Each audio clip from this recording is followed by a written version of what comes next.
Okay, we have a quorum of councillors in the chamber. Welcome back, everyone.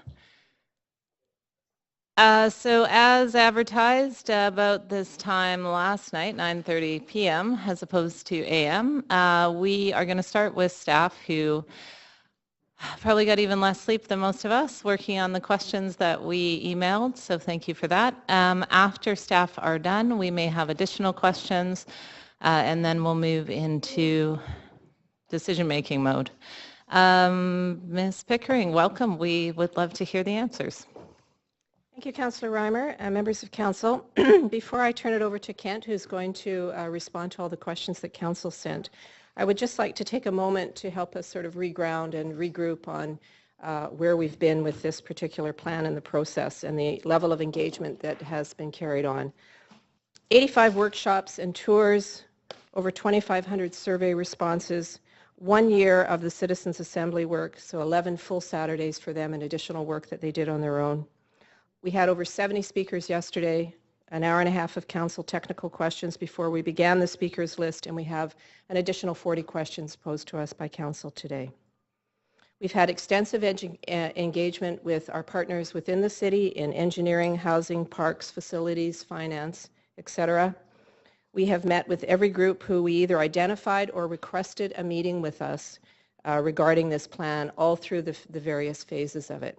So I can stand here today, members of council, and confidently say to you that there has not been another plan, community plan, within the City of Vancouver that has undergone this level of engagement and consultation. I would also like to just reiterate with you that the Citizens Assembly report has been public for over a year now, and that 90% of the recommendations that they made within that report have been incorporated into this plan. After all of those efforts and the work with the Citizens Assembly and the people of Grandview-Woodlands, our statistics show that 2 out of 3 people at the end of the day support this plan. So having said all of that, I would like to turn it over to Kent Monroe, and Kent is going to answer all of the questions that council emailed us after the speakers closed last night. Thank you.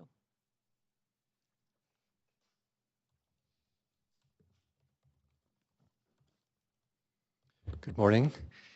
Yeah, there were about 40 questions that were sent through the course of yesterday. Some of them were repeats. So just for context, what we've done is amalgamated the ones that were similar and put them into themes for you to help organize it. So I'll try to go through and give brief answers to all those, as many of those questions as I can. I'll pass it over to some other staff for the more detailed things. I would, I guess, ask if we've missed any questions or misinterpreted any questions, if you could make notes and we can clarify at the end, or if you need additional information, and I'll try to go through this as efficiently as I can. There were questions on the Britannia Community Centre. Will the funding for Britannia be extracted from densification instead of the agreed upon capital plan? Funding for public amenities and facilities come from a variety of sources, including DCLs and CACs, that are generated from development. A portion of the funding for Britannia renewal will come from development-related charges, but this is in addition to major contributions from the capital plan, both current capital plan and future capital plans. There's a question, will the directions for the Britannia site that are outlined in section 6.1.4 on page 39 encumber the future planning process for the Britannia site renewal? One of the key purposes of a community plan is to set policies to provide a certain degree of certainty of direction into the future. The community wants some guidance in the plan to set basic expectations about Britannia, and these directions that are outlined in the plan are meant to do that. For example, it's stated, the stated intent in the plan is to renew and expand Britannia Library, and it is the plan's intent to achieve, over the long term, mixed income, non-market rental housing somewhere on the site, given that it has exceptional services that are provided to the community. There was a question, please comment, or council asked, can we comment on the idea of taking out the reference to the possibility of non-market housing in the future master planning of Britannia? The Britannia site is a very large site that can, through renewal and redesign, accommodate many uses, many services, and many amenities over the next 30 years. The clustering of so many important recreational, social, cultural, artistic, and educational services makes this an exceptional opportunity to provide non-market housing. Housing could, for example, be located on top of some facilities without any resulting loss of site area. Therefore, staff do not recommend the removal of this provision of the plan. At most, and we talked about this yesterday, staff would consider revising the text of page 39 to, instead of reading achieve, instead of using the word achieve, we could use the word explore if council wanted to go there. We then had a number of general questions about planning matters. The first one, since council launched the planning process in 2011, have a variety of possible built forms been considered across the plan area? If so, why not do the sort of Parisian-style human scale density that several of the speakers spoke about? That would involve mid-rise forms over a larger area of the community. The response to that, a vast array of built form options have been considered and explored throughout this planning process. Staff would suggest that the proposed plan, for the most part, is oriented towards a mid-scale Parisian-style density, especially in the apartment areas where 6 stories forms are proposed as the highest height. Only around the transit station and around Hastings Street are there high building forms proposed, and this was to achieve, in the case of the transit station, at-grade open space and a plaza, and in the case of Hastings, views through to the mountains and a more transparent pattern. Question, is it true that Cedar Cottage vision, community vision reaches down to Broadway and therefore south of Broadway to 12th Avenue should not be included in the Grandview plan? The northern boundary of Kensington Cedar Cottage does start at Broadway. The area between Broadway and 12th Avenue, the area that was referred to by a number of speakers as the triangle, was identified for inclusion in the Grandview-Woodland planning work as early as 2012. This area has been included in all aspects of the engagement process for the Grandview plan. On the matter of school enrollment, Council asked, could you please provide current school enrollment figures for a number of schools and which schools in the area are on VSB's list of potential closure. Laura Secord is 80 to 90% capacity. McDonald is 90 to 100% capacity. Tyee School was asked about. We just wanted to note that that's actually not in Grandview. We're not 100% sure, but what we would about that one in particular. But what we would say is that roughly 1/3 of the schools in the neighborhood are operating at 75% or less capacity at the present time. And there are 2 schools on in the area that are on the VSB list for review, Queen Alexandra Elementary and Britannia Secondary. Question, will the Ladybug Community Garden in the commercial station precinct area be shadowed if new buildings are built around it? Buildings up to 10 stories would be allowable on the sites across the street from the garden. Through the normal course of review of any future redevelopment application, shadow impacts on all adjacent uses would be carefully assessed. Tower placement and/or sculpting of the building would be pursued to maximize solar access to the garden during the primary growing season. Another question, if we explored a cultural vitality model as a citywide policy in the future and then subsequently adopted it, would it then also apply to the existing plans? And the response, community plans are meant to set out policies specifically applicable to certain communities, i.e. the communities that the plan is for. Many city policies apply across the whole city, and these policies, when adopted, are explicit about that. Examples of citywide policies that apply everywhere are the large sustainable site policy or the city's policies around green buildings. Will 6-story buildings near Grandview Park block views of the city from Commercial Drive? The drive is generally on higher ground, and Grandview Park slopes downward as you move westward across it. In addition, there are a number of very large mature trees on the park site, and those that already impact the views to the, and those trees, excuse me, already impact the views to downtown. Council had a number of questions on heritage and character matters. The first one goal of the plan is to encourage the retention of pre-40s character buildings in RS and RT zones. Did we consider changing zoning to legalize 3 suites within a character house? The new proposed RT zone has not yet been written. However, the plan policies as proposed would allow stratification of the existing structure and or infill as ways to preserve character homes. How large can infill housing be compared to a laneway home? That's another question. This really depends on the existing density that's there on the site right now. The intention is that the new RT or RM zones will allow a combination of an existing structure plus an infill structure set up to an FSR limit, basically 0.75 on single lots in the RT area or 1 FSR on single lots in the RM character areas. The opportunity for laneway housing that's currently available to sites in the RS zone will be allowed in the new zone. Why are some areas pre-zoned and others not? In recent community plans, staff have tended to propose pre-zoning in areas where new development is of a lower scale, or we expect there to be applications that have many similarities among them. In other words, if there's consistency and they're kind of routine, we would tend to go the pre-zoning route. Typically, larger sites or sites where redevelopment will result in higher increase in densities, or sites that are left are the sites that we would leave for site-specific rezonings. Part of the reason for that is the complexity of those applications and the amount of detail that we get into with them. In case of areas zoned RM, the rezoning process is an additional check and balance to ensure that we are achieving the new secured market rental or other housing forms that are outlined in the plan.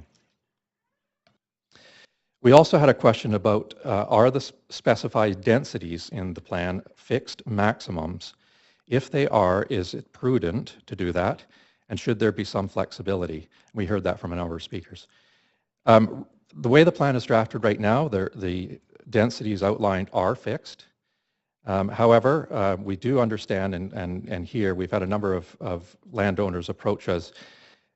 I guess I would say that there are thousands and thousands of properties in the community plan area, and we have obviously not checked every single one against the plan policies. What we tend to do is take a number of typical sites and look at them to get a sense of what the maximum density should be. The problem, of course, that we run into down the road is that there are always anomalies, always certain characteristics of some sites that are unique, and when those come forward, if we have a fixed absolute maximum, it can be difficult, or we could get into situations where we can't achieve the full potential of the site. We're a bit concerned about that in this case because so much of the plan area seeks to achieve non-market and rental housing.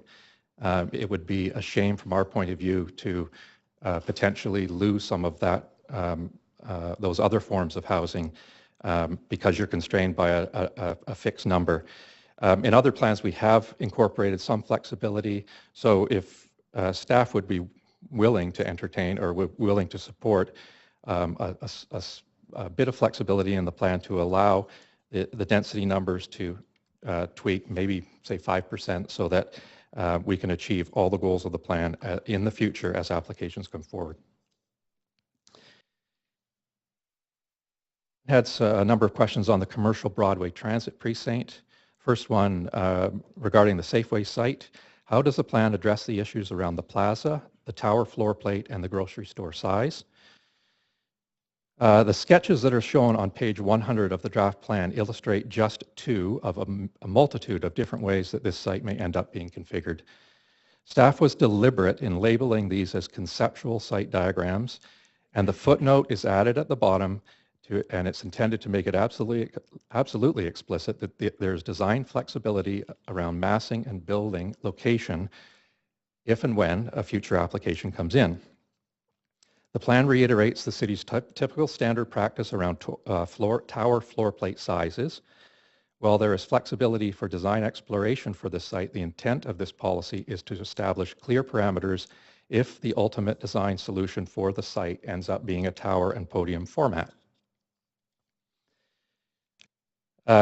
We heard from the owner about the Safeway store side, and we note that the plan does allow for the Safeway store to be approximately, as it reads right now, approximately 50,000 square feet, and all on one floor, which we heard yesterday is their current intent. Staff would have no objection to the policy on page 101 being amended to read so that we increase the approximation of the floor area to 55,000 square feet, arranged in either a one or multiple story configuration. And we believe that gives the flexibility that, that the landowner is looking for at this time. Question about how open have Safeway been in the past to working with the city and with TransLink. Since the outset of the planning process, the landowner of the Safeway site has been made aware of the planning work for the Grandview-Woodland plan. Throughout much of this process, they have shown little interest. Most recently, particularly following the sale of Safeway to Sobeys, the landowners have become more engaged and have indicated their interest in participating in the planning process. Staff have met with both the landowner and their architect in recent weeks in order to understand their interest in developing the site in the future. Staff have also discussed the community plan with TransLink on a number of occasions, and they have provided input throughout the planning process. What impacts will that have on moving forward? I guess, meaning the answer to the previous question about Safeway. It is staff's understanding that the landowner is generally supportive of the scale and the form of development that's proposed for the Safeway site in the plan. Is it possible that this site could remain as is, undeveloped for many years? Staff commissioned an independent economic analysis of the Safeway site proposal that is reflected in the community plan, and it was concluded that there is sufficient increase in density over and above what's allowed at the present time under the site's existing C3A zoning to make redevelopment economically viable and therefore attractive. What were the urban design principles that led staff to the directions for the Safeway site? One of the most highly supported features in the Citizens Assembly recommendations, and one that is also supported by the community, is an at-grade public plaza on the Safeway site.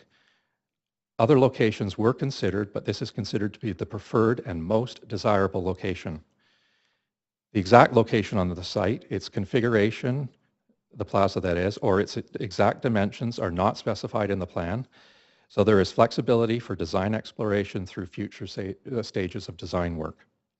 The basic principles for the Safeway site are higher forms near the cut to minimize shadowing on the plaza, building placement to optimize use and enjoyment of that plaza, storefronts facing the plaza to animate it, SkyTrain noise mitigation, and good environmental design principles.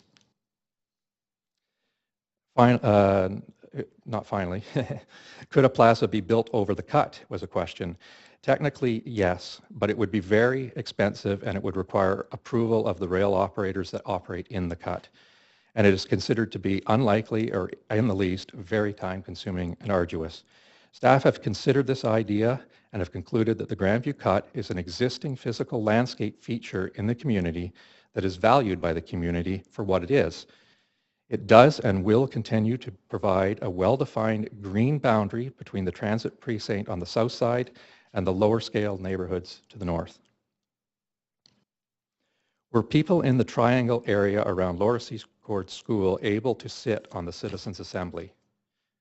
Answer, yes. Residents in this area were invited to participate in the assembly. They, like everybody else in the Grandview-Woodland area, received an addressed invitation in 2014. Many also participated in the CA public round table sessions that happened concurrently with the CA work, and that would happen throughout the year-long process. I would also note that the original terms of reference for the Grandview-Woodland planning process, as they were approved by Council, included this area, and this area has been included in all notifications throughout the planning work. There are a few questions on public benefits. Have we identified any potential sites or amount of land to expand park space? The plan talks about enhancing and expanding existing park space. It also talks about opportunities to locate additional park space in the northeast portion of the neighborhood. as well as the possibility of achieving better access to the waterfront over the longer term. In addition, other types of open space and public space are also contemplated in the plan to provide year-round opportunities for gathering, recreation, cultural activities, and more. Does the table in the plan reflect all community aspirations? This is the Public Benefit Strategy table, or just those that could be supported by the plan. If CACs are less than forecast or greater, will the impact be prorated across the plan, or will they impact on a particular project? The plan reflects a blend of community aspirations and city analysis around needs. Not all community aspirations that were expressed through the process are included in the plan. If they were to have been included in the plan, the overall cost of the public benefit strategy would have been in the billions of dollars. So there were some hard decisions taken and some prioritization of what benefits should be reflected in the plan. Then we had some questions about the Kettle Bothell site. Was the 6-story concept put forward by the No Tower group considered as an option in the community plan? Yes, absolutely. Many options were explored for that site. The staff conclusion, however, is summarized on page 30 of the plan, and the diagram there helps to illustrate it. In terms of the rationale there in the plan, there is a node or a moment along Commercial Drive that one encounters at Venables, and that moment or node is only going to get more focused in the future with a significant investment in Britannia Community Centre and the other social services in that area. This is a key anchor at the north end of Commercial Drive, and as I mentioned, there's significant investment coming to the area. Staff has come to the conclusion that with the great services and amenities in that area, that some greater height and density does make sense at that particular moment on Commercial Drive. Did the Citizens Assembly consider the No Tower proposal in their deliberations? The Citizens Assembly completed its final report in June 2015, and that was before the current 6-story concept proposed by the No Tower group was put forward and publicized. Nevertheless, the Citizens Assembly was fully aware of the No Tower group's opposition to high-rise tower forms and the sentiments they expressed, and those were considered throughout their deliberations. I have surprised myself that I'm at the end of my part. I thought there was more. I will pass it on. Andrew Pask will cover a couple, and then we'll go on to staff from other departments in the city to cover other questions that were asked.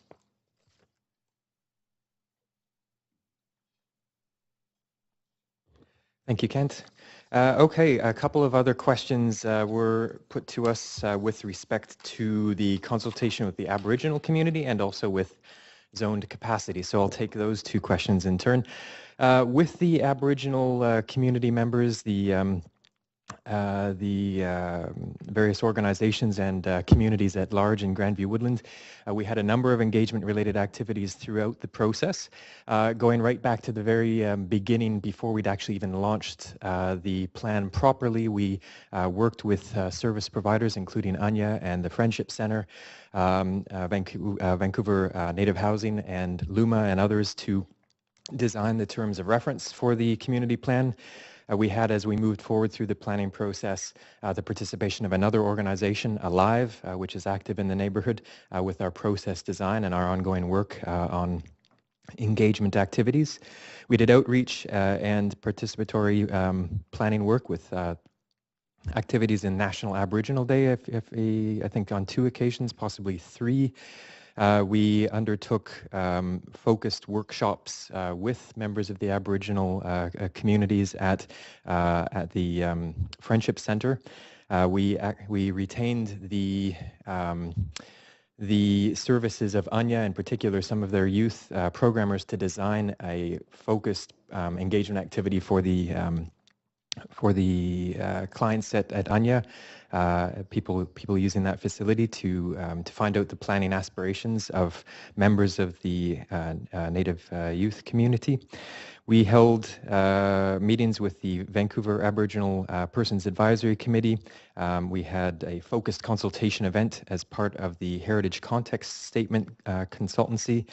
and had also involved members of the community with the design of the Citizens Assembly. The Citizens Assembly itself had specifically allowed people to identify whether or not they were Aboriginal on the application, and we had a number of members from the communities on the assembly there as well. And in general, I guess we attempted wherever possible to locate our engagement activities and facilities that were open and accessible to members of those communities, and held a fair number of events actually at the Friendship Centre itself, which were open to everyone, but of course we aspired to have members of the communities participate there. We received a fair bit of feedback, including previous feedback from the Urban Native Youth Association in 2013 and the Friendship Centre, which we attempted to incorporate there, and continued throughout the planning process to meet with service providers such as the Friendship Centre and the Urban Native Youth Association, the Aboriginal Mother Centre Alive, and others as well. So a fair number of activities and events and meetings with the service providers and community members. The question from Council also specifically asked about the Metro Vancouver Aboriginal Executive Committee, which is a consortium of service providers, and whether or not we'd met with them. We actually participated in some of their activities, including a workshop that they held at the Friendship Centre. We met with not the gentleman yesterday who is the new CEO of the AEC, but actually two of the previous CEOs to advise them of the planning process, to find out their areas of concern, to alert them to our activities and so on. So again, a fair number of meetings there as well. I'd just like to say on a personal note, we certainly aspired to make sure that this plan reflected the needs and aspirations of community members. Clearly, we have a bit more to do there, so I appreciated the comments and feedback that were provided yesterday. The other question about engagement involved a desire to know a bit more about what we did with members of Grandview-Woodland youth. So again, throughout the process, we met with youth at schools, at the various youth-related programs that exist in the neighborhood. We involved them in our asset mapping work at the very beginning of the process. We held youth activities and focus groups to look at planning principles and community-wide planning themes. We tried to tailor the events so that they were fun and engaging. We even came up with a whole youth speed planning event where we walked them through an array of different issues and got their ideas about the future of the neighborhood. We asked for youth input into the development of the terms of reference for the Citizens Assembly, and finally the Citizens Assembly itself actively allowed people under 30 to participate, and we had a few youth members of the Assembly helping to guide the direction of that initiative. So a fair bit of input from people under 30 there as well. On the matter of zone capacity, just shifting gears there, the question was talk a little bit more about the zone capacity and why current allowable density hasn't been built out in the neighborhood. I guess first thing to note is that no one is disputing that there is existing capacity within the zones of Grandview-Woodland. The real key here is to make sure that we plan proactively to ensure that it's in the right place and achieving the right goals in the neighborhood for the right concerns and issues and objectives that are set out in the planning process. As to why zone capacity hasn't been taken up, there really is any number of reasons. They could be landowner decisions, building economics, matters of urban design, an absence of an opportunity to assemble land. I think the presence of detached housing in apartment areas in Grandview-Woodland speaks to a variety of these reasons. It shows you that even though there's a theoretical zone capacity out there, it doesn't always get taken up. And it is a number, as I mentioned in my initial presentation, that can sometimes distort the perspective of what's possible and achievable in the neighborhood.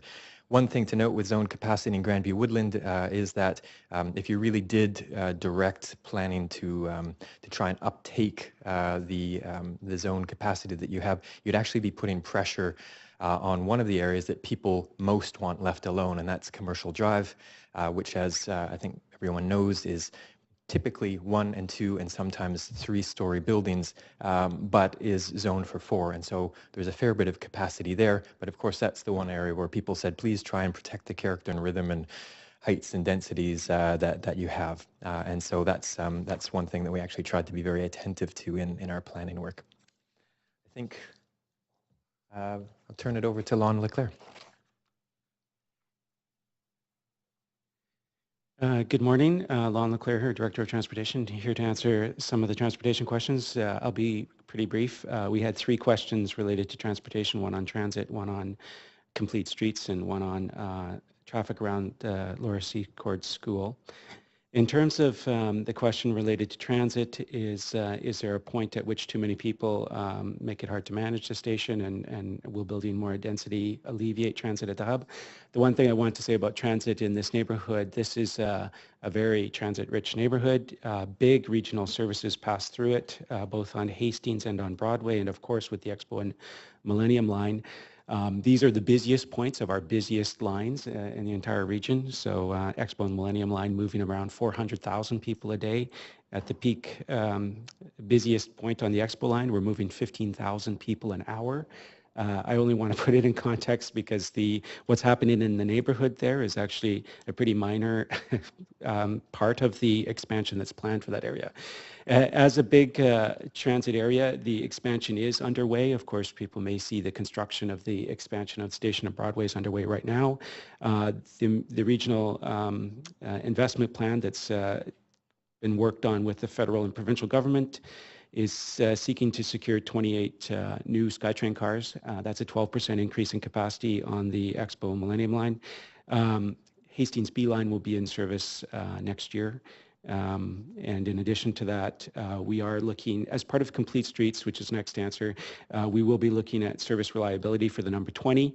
And the 10-year investment plan has also service expansion for the Commercial Drive corridor for express services. In terms of the Complete Streets, there's a question whether or not we should try out a 6-month bike route on Commercial Drive. I just want to be really clear about the objective of the actual notion of Complete Streets.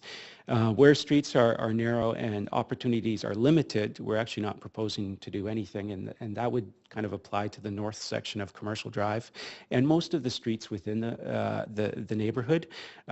What we do notice and what we have heard from the neighborhood is that the portion of Commercial Drive where it's particularly wide, this occurs south of First Avenue, there appears to be opportunity to reallocate that width of the road space. So that's what we're looking at doing there.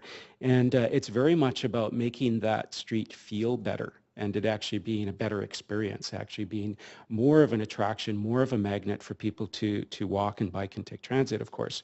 And so the only thing certainly we wouldn't rule out a 6-month trial, but it might not achieve the objectives related to creating a much more enjoyable street and much more in line with the businesses that we're hearing they want us to explore is to actually make a better street in that location.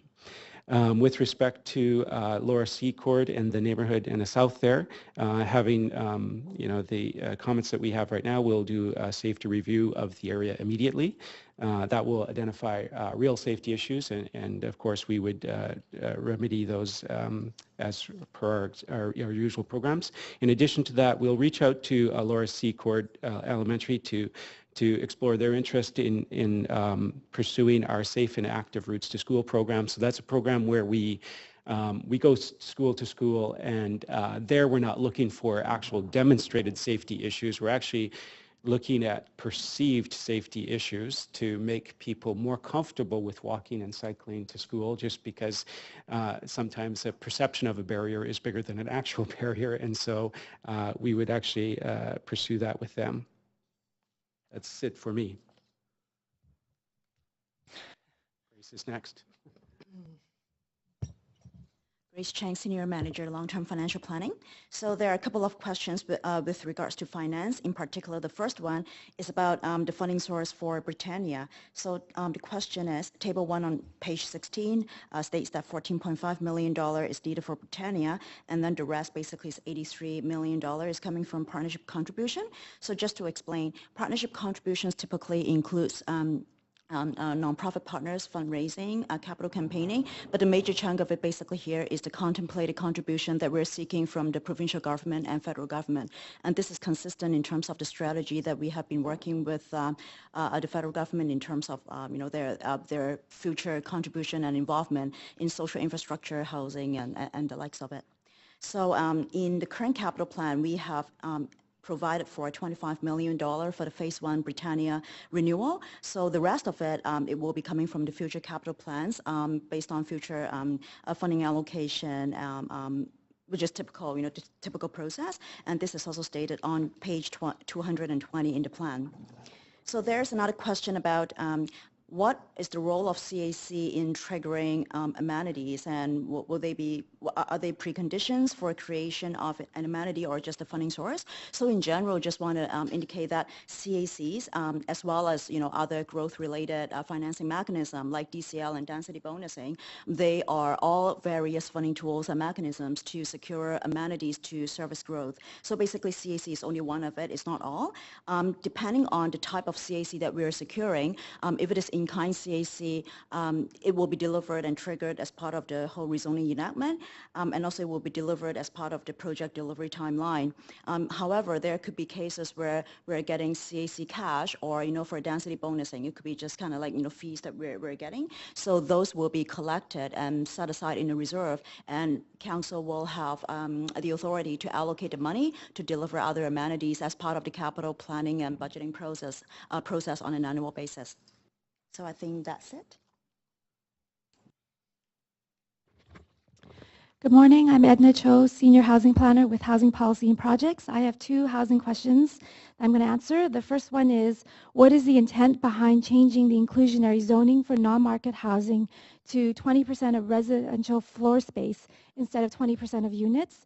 And second part of that question, with requiring 50% family housing, what is our estimate on the impact of percentage of units? So using the 20% floor space provides clarity to both city and applicants on exactly what is required of them. It makes clear the cost of delivering social housing, which allows the cost to be accurately reflected in the land price. And it also reduces the amount of time it takes to process these applications by removing a significant element of negotiation on how much floor area is required to meet the policy. We anticipate that with the 50% family requirement, 20% floor space area will equate to approximately 20% of units, and this is exactly the same approach we took in the West End plan. The second question is related to the idea of a freeze on demolition of rental units until there are better provincial rules for renters as a better mechanism than the pace of change provisions that we're proposing in the plan. And Council asked if we could speak to the relative merits of these two options. So I would just say that in terms of a moratorium on rental units, that would make a lot of sense in municipalities that don't have protections on rental units. And we know that there are some municipalities in the regions that don't have protection for rental, where we are seeing a lot of demolition of rental units. In Vancouver, however, we have a long history of protecting our rental stock. And in 2007, we changed the rental housing stock ODP to require one-for-one replacement of rental units. And since that mechanism has been in place, we've been actually seeing very few demolition of rental units in the city as a whole.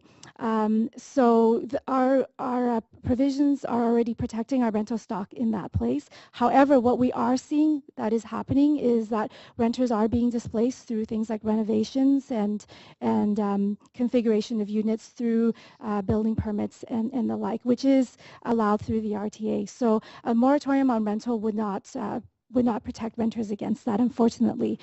Staff is, of course, supportive of changes to the RTA, and we have had we've submitted our recommendations through the Renters Advisory Committee in a report to Council last December. In terms of what we're proposing in the plan, the pace of change mechanism, what we were really trying to do in the plan was balance three different objectives. One is to preserve the affordability of the existing rental stock. The second is to allow for some incremental renewal of the stock given the fact that the stock is aging, and most of it, 93% of it, is over 40 years old, as well as trying to encourage some much needed supply in an incredibly tight rental market. So the pace of change mechanism will help regulate the speed of displacement, ensuring that it's a slow, measured pace. We're not allowing for more than 5 applications over 3 years, as well as a maximum of 150 units. But by doing that, we're still encouraging some renewal of the stock and to encourage much needed supply for renters. And the mechanism where we will be reporting back in 3 years, I think will allow staff to report to council exactly what's happening, and it will allow us to make recommendations if, if changes are needed. So I'm going to pass it on back to Kent. You're running out of people to pass it on to over there. Are we good? Okay, we are good. Council, what I am going to suggest, thank you very much, staff. Sorry, let me stop there, and thank you very much. I know that represented a huge amount of work on quite short notice from all of us. Council, what I'm going to suggest, I sent a document to you all which has 7 proposed additional measures that I'm asking Council to support in relation to this plan. I know Councillor DiGenova forwarded along language that appeared to be presented as an amendment. No. No. Okay. What I can say is that I did send you a document. So my suggestion is that we take a 25-minute recess to 11:15 so that you have time to review that document, as well as think through any amendments that you would like to make and run them by staff so that they are, so that we're not in a position when we come back of having to ask staff, will this work, et cetera, et cetera. Is that reasonable? Yes? Okay. So yeah. Let me find your microphone here. Councillor DiGenova, did you have something that you wanted to add? I just wanted to clarify that what I had sent to the clerk was, I believe, something that was supposed to be submitted to everyone. I just found it in my email. I forwarded it to the clerk to make sure that everyone had it. Those were not my proposed amendments. Okay, the wording was unclear in the email. They were proposed amendments, but not from you. Okay. Councillor Carr. Yes, I do have some proposed amendments, and if you would like, I can forward those to all of council and the clerk. Have you run them by staff already? No. Okay, what I might suggest is you forward them so people do have time to consider and any questions, but then I would suggest that you forward them to staff, Mr. Monroe, because in a plan, technical language becomes quite important, as we know from some debates we've had on less tight plans that were passed previously. Yeah, okay. Okay, so all amendments into Kent Monroe that have not already been checked by him, we are on a recess until 11:15, so 10:45, at which time we will come back. There will be a focused round of questions to staff on any new material that that you need to ask questions about, and then we will move into debate and decision.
Okay, we have staff, we have most of council, and I'm going to call us back to order.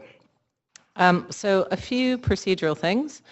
My intention is to put the motion on the floor that came from the staff recommendations plus the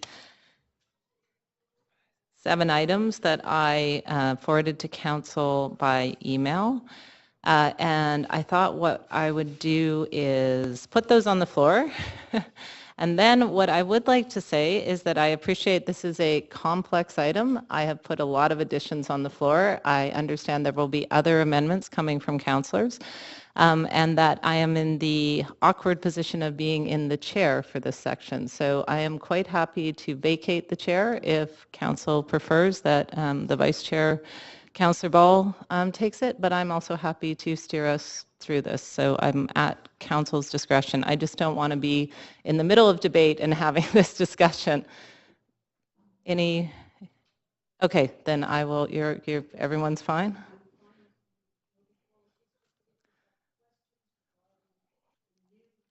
Yes.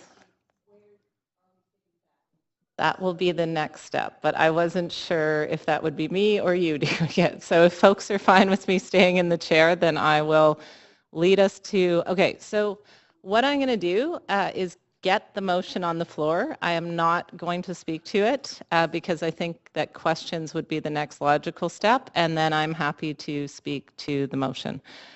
So we're in a round of questions to staff on the material on the floor and any other items that you might want to ask about that were emailed around. Okay, Councillor DiGenova. Thank you. I have questions, but has the motion been moved? The motion's been moved. So my first question is regarding the first paragraph of, I suppose, the amendments or additions to the motion that the chair has proposed, and it states that due to an absence of sufficient senior government funding. That's very vague to me. Is this government funding for housing? Is this operating? Is this the City of Vancouver? Is this the Kettle Society? So I would think that the best person to answer that question would be you, the chair. As you put this forward, I'm just seeking clarity on that because right now it says senior government funding. Okay, so I should have clarified, we're in questions to staff, but I've noted that for when I do have a chance to speak to it. Okay, I will redirect the question to staff regarding the senior government funding, the absence of sufficient senior government funding. Is this related to housing or is this related directly to the Kettle? Has the Kettle applied for funding and they have not received that funding? Is this funding for operating? Is this funding for operating or is this funding for housing for the nonprofit? Madam Chair, if I may respond to that, I can't really speak on behalf of Kettle, but what I can say is what I heard them address was the fact that they have been trying for many years to acquire funding for their new facility. And so they have not reached a lot of success with that. So that's what I heard them say. So I'm assuming that that's what they mean by that. So it would be fair to say that the reason for this, and I suppose I've spent 25 minutes on this, but there's a lot to digest here. The reason, well, I don't think staff can answer why Councillor Reimer put this forward, but no, I'm comfortable understanding that those questions were answered by the Kettle's comments. Thank you. That's it for questions to staff, Councillor DiGenova? No, I have 2 more questions to staff. One question is regarding the proposed AAA bike lane on Commercial Drive. There was some question and the wording on page 128 specifically as to whether or not in going out to consultation with the community, there are other options that will be presented, or will it only be the option of Commercial Drive? And how do you feel about the bike lane on Commercial Drive, or how do you feel about a bike lane in the neighborhood, and where would you like that bike lane? Well, specifically to the discussion on Commercial Drive, we're responding to the interest that they would like to make it a nicer street. And so a bike facility is one way that can happen, because you can move the parked cars out to the street, and you can put a bike lane, or you could widen the sidewalks, or you could use street trees. So I wouldn't want to preclude what the answer is to that yet. The notion of a complete street is just to reallocate, to bring a better balance to all the users that we currently see on the street, which of course are lots of people walking, cycling, and transit. Yeah. Thank you very much. Another question that I have is regarding green space in and around, especially Britannia Community Center. I know that there were several individuals who spoke to us that were concerned that with the redevelopment of Britannia, there would be a loss of green space. I don't see anyone from Park Board here, but could staff comment on whether or not we are meeting our targets of 2.75 acres of green space per 1,000 people in that neighborhood? What I can tell you, Councillor DeGenova, again, in the absence of the park staff, I don't claim to speak for the Park Board, but they are engaged in a master planning exercise for the entire city, and I know that through the course of that they will be reviewing this particular neighborhood. They have always said that, and that they're willing to work with the community and with the Britannia Centre itself to see if there are going to be additional opportunities. Great. And one last question, you may want to stay there, is regarding affordable home ownership. I understand that there are a number of issues that need to be addressed before we can move forward with that policy, and one includes the Vancouver Charter. As we move forward, and if we are able to achieve a change that would allow us to move forward with that, have under the zoning guidelines set out in this plan, I'm wondering right now, are some of those zoning guidelines earmarked for only secured market rental, or would we be able to have some flexibility if affordable home ownership was to come in and design guidelines for, say, in-board or borrowed light bedrooms were to come in? Well, let me put it to this, and Edna's chomping at the bit here to get up and answer that question, but I think the response around the affordable home ownership is that it's a form of ownership, and so we need to work on what the Charter allows us to do and how that program would be set up. And I would suggest to you that if there was any impelling guidelines or zoning issues that came out of that, we would come back to Council and address that specifically, but I will let Edna kind of address that too. Thank you. So just to add to that, as you know, we are working with our legal department in the province to seek an amendment to the Charter to enable Vancouver to offer an affordable home ownership program. We're also continuing to work on refining our pilot affordable home ownership program, and we'll be consulting with the public and key stakeholders in the fall. We'll be exploring things like participant eligibility, ownership, and administrative structures, as well as shared and limited appreciation for buyers. So all that we're going to be, engaging with the public in the fall. And once this work is complete and we sort of know more, staff will be bringing forward a report to Council with recommendations on an optimal pilot project. And included in that would be locations where we think that affordable home ownership should be considered. Thank you. Thanks, Councillor DeGenova. Councillor Ball, questions for staff? Yes, thank you very much. And I guess I'll begin with the report where staff have recommended that the Kettle Friendship Center Society build to a certain height. That is in the report. This suggests that it be increased.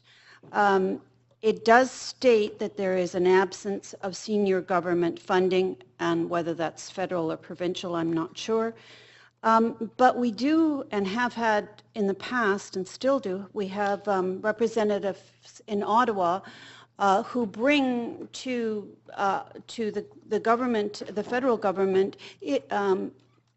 things that are very important to the city to get done. Now, obviously, it's important that we do get the Centre Society, their building and operation move forward. So are we working with the federal government? Have we been turned down?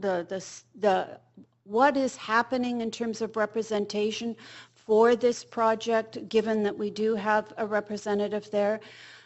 Because I want to know if we're not applying and we're not there working in partnership with the federal government, then why not?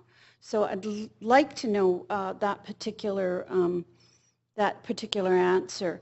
And then my second question is, why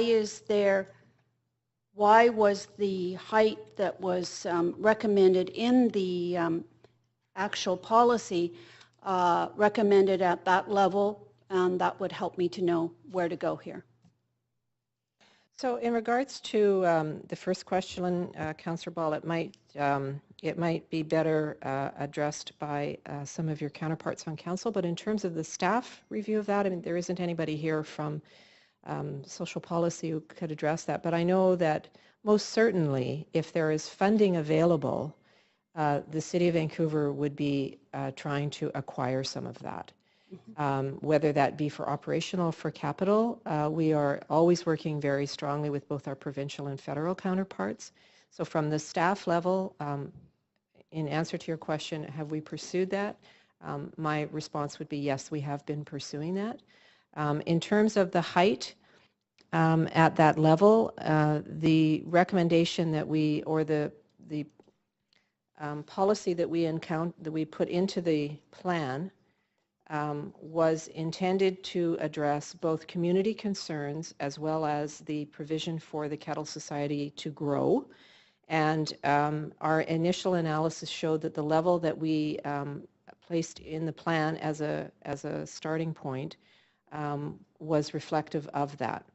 I'd like to also bring to your attention, though, that it isn't just about the height there, that there has also been a small bit of flexibility worked in, that if something along the way happened that we needed to do some other work in order to give some flexibility, that was at the purview of council, and we would do that through rezoning. So I hope that's answered your question. Yes, and just back to the funding. So at this point, the city has been discussing the issue with, our staff have been discussing the issue with their counterparts in Ottawa, but yet we haven't heard anything. Is that the situation? Well, I can't definitely clarify that, Councillor Ball. I don't. That's not particularly contained within the planning department. But what I know through my discussions and meetings with those people with our staff in social planning is that they are always looking at the provincial and federal programs. Mm-hmm. If you wanted some clarity around exactly what the conversations, I'm sorry, I can't provide that for you. Okay.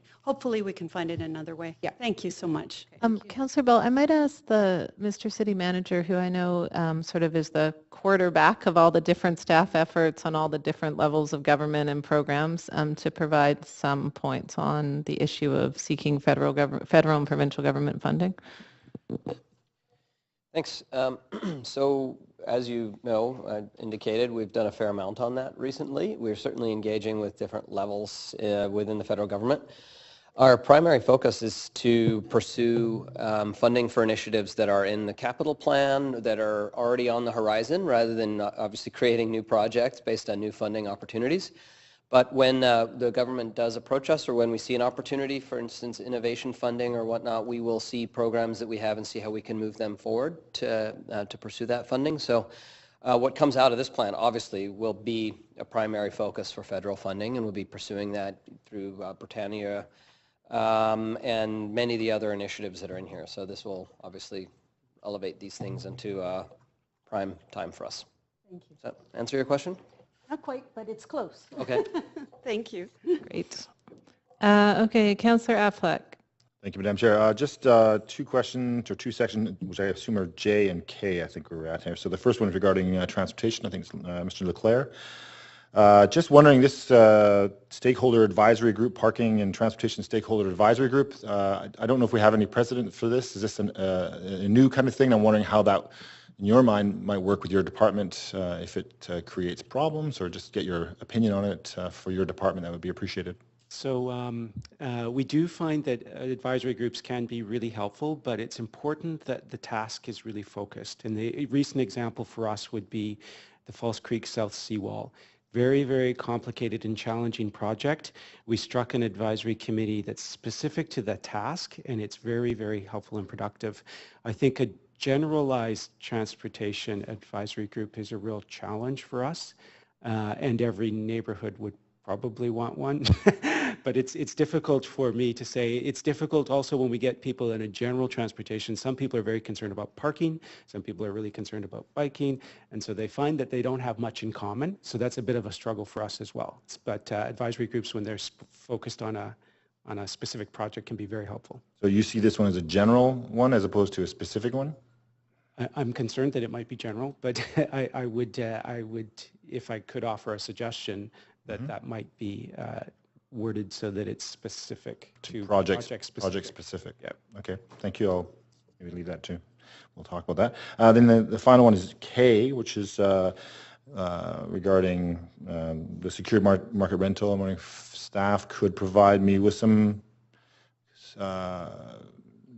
understanding of the impact of this on planning, and if it's what impact it might have.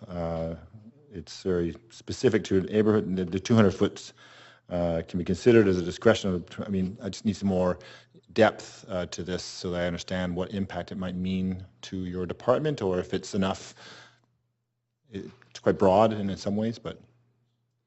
I think the amendment would just create some more flexibility for applicants to consider secure market rental housing. So in the Hastings corridor along Broadway, it's already, there are sections in the plan that already allow for rezoning specifically for 100% rental. And in the other areas, it's a choice of use, so you can do it, but this would just mean more flexibility for people. In a site that's less than 200 feet, frontage with less than 200 feet, would that be unusual to come to us with a secured market rental project that actually met the possibility of being developable? I mean, can it be developed at that small of a size? Sure. I mean, the amendment would allow an additional bit of flexibility there that may, in the case of some lots, enable that development to proceed. I would just note, though, that the plan actually does have provisions in that to allow the Director of Planning, at the discretion of the Director of Planning, to make those sorts of adjustments. You're not feeling we have built that in. You just feel it opens things up as opposed to restricts you. Correct. Yeah. Correct. Okay. Thank you. Thank you, Madam Chair. Thank you, Councillor Affleck. Councillor Deal. Yes, thanks. Got a couple of questions based on the proposed amendments that have been forwarded and circulated. One of them is around Councillor Carr's proposed amendment around character homes. I know we don't have anyone from Heritage here, but the Heritage Action Plan is well underway, and there's a current character home piece of work which had a launch, but it's a lot of work yet to be done. My reading of this is work that exactly fits into that, the idea of legalizing multiple suites in character homes in order to retain the homes. Could this work not be considered entirely appropriate for the work that's already underway through the character home work being done by Heritage? Absolutely, Councillor Deal. I think that's a good idea to do that. To refer this to the Heritage Action Plan work currently underway. Yeah. Okay. Thank you. And then the other one has to do with Councillor DeGenova's proposed amendment, and her number 3 one is that, I'm sorry, just to find it here. Oh, that's Councillor Carr's. Sorry, where is it? There it is. Nope, that's not it either. Got it. Number 3, that staff consider and present options for active transportation, including proposals for bike lanes in the area surrounding Commercial Drive. Is that not already what we do? Is there anything in that, have you seen it, that is different than what is already taking place?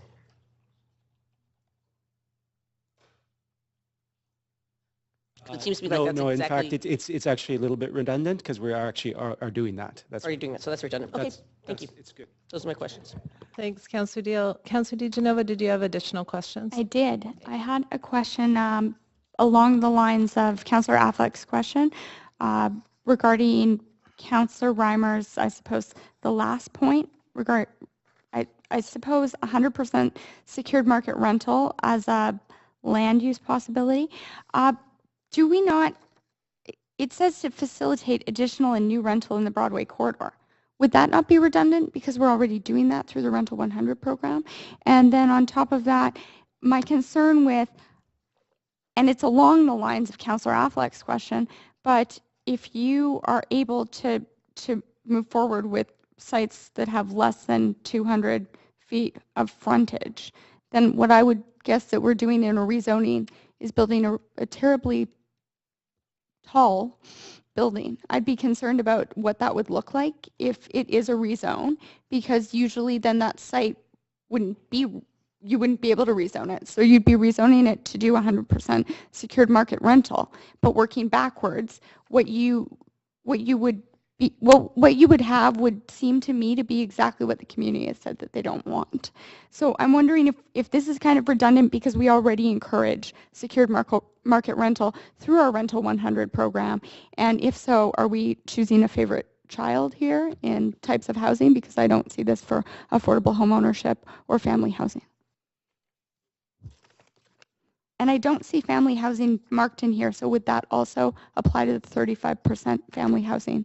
Sorry, there's a number of questions. Yeah, but I'm just really seeing this as of the last half hour, so it's... Sure. So just to read the text with regard to the question on the 200-foot frontage that we have now, it reads, at the discretion of the Director of Planning, minimum frontage requirements may be reduced in exceptional circumstances, provided that it is demonstrated that the plan goals can be effectively achieved. The ultimate intent of this, Councillor, is to make sure that the goals and principles and urban design objectives that are outlined in the plan are met as part of this, but in the exceptional cases where perhaps the frontage is 195 feet versus 200, we don't want to unduly encumber and prohibit a reasonable development from proceeding in that area. So that's the intent of that. The question around rental housing on Broadway, I would just echo what my colleague from Housing said, is that it is something, the text is something that would allow us that additional flexibility and clarity, but it is something that is also already allowed in the plan. We certainly wouldn't preclude a rental project of that sort from coming in those areas. So a follow-up to that is, it's an additional land use possibility. However, we already allow that, so we wouldn't need an additional land use possibility. Yes, the policy right now just it allows residential uses in those areas, and if those residential uses were to come in as rental projects or mixed tenure projects or strata projects, then that would be permissible depending on the sort of existing zoning that's there now. So this would preclude other types of housing other than secured market rental, including affordable home ownership, if it came forward. Yeah, my read of that is that it would just be added as an additional land use possibility, meaning that it would be further clarified in the plan that you can do 100% rental if you want to. And we already allow that. You can do 100%. So it is somewhat redundant. Okay, thank you. You're finished, Councillor DeGenova? Okay. I had one question, and it relates to the Transportation and Parking Stakeholder Advisory Group. This could be my inarticulateness of writing it, but as I had understood what I'd written, it was intended to, the purpose of this will be to be a forum for city staff to provide regular updates to key stakeholders on the implementation of transportation items contained in the plan. So as I see it, there are quite a number of projects coming forward, and rather than have many groups, it might make some sense to have one. Is that project specific enough, or would you prefer to have one for each and every item in the plan? I guess we have a big transportation stakeholder working group right now with the 50 major transportation interests in the city.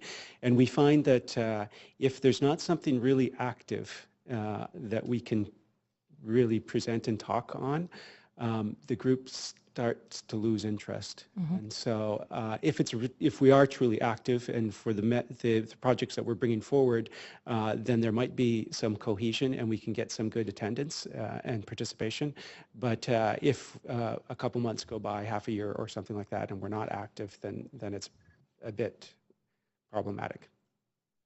Okay, so given the number of transportation, I mean, there are a number of current transportation issues, Broadway Station upgrade, for example, and the plan proposes, should it be passed, to implement quite a number fairly soon.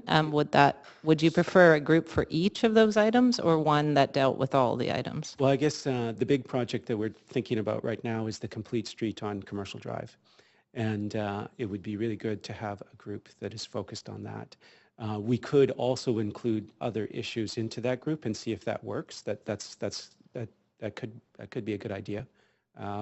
If the issues are too separate, though, sometimes they get lost if it's, say, around issues around Lower Secord School.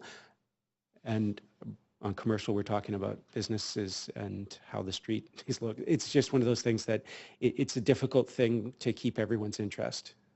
If we gave it a time limit of 3 years, and if it's just not working, we go back to multiple groups, is that reasonable?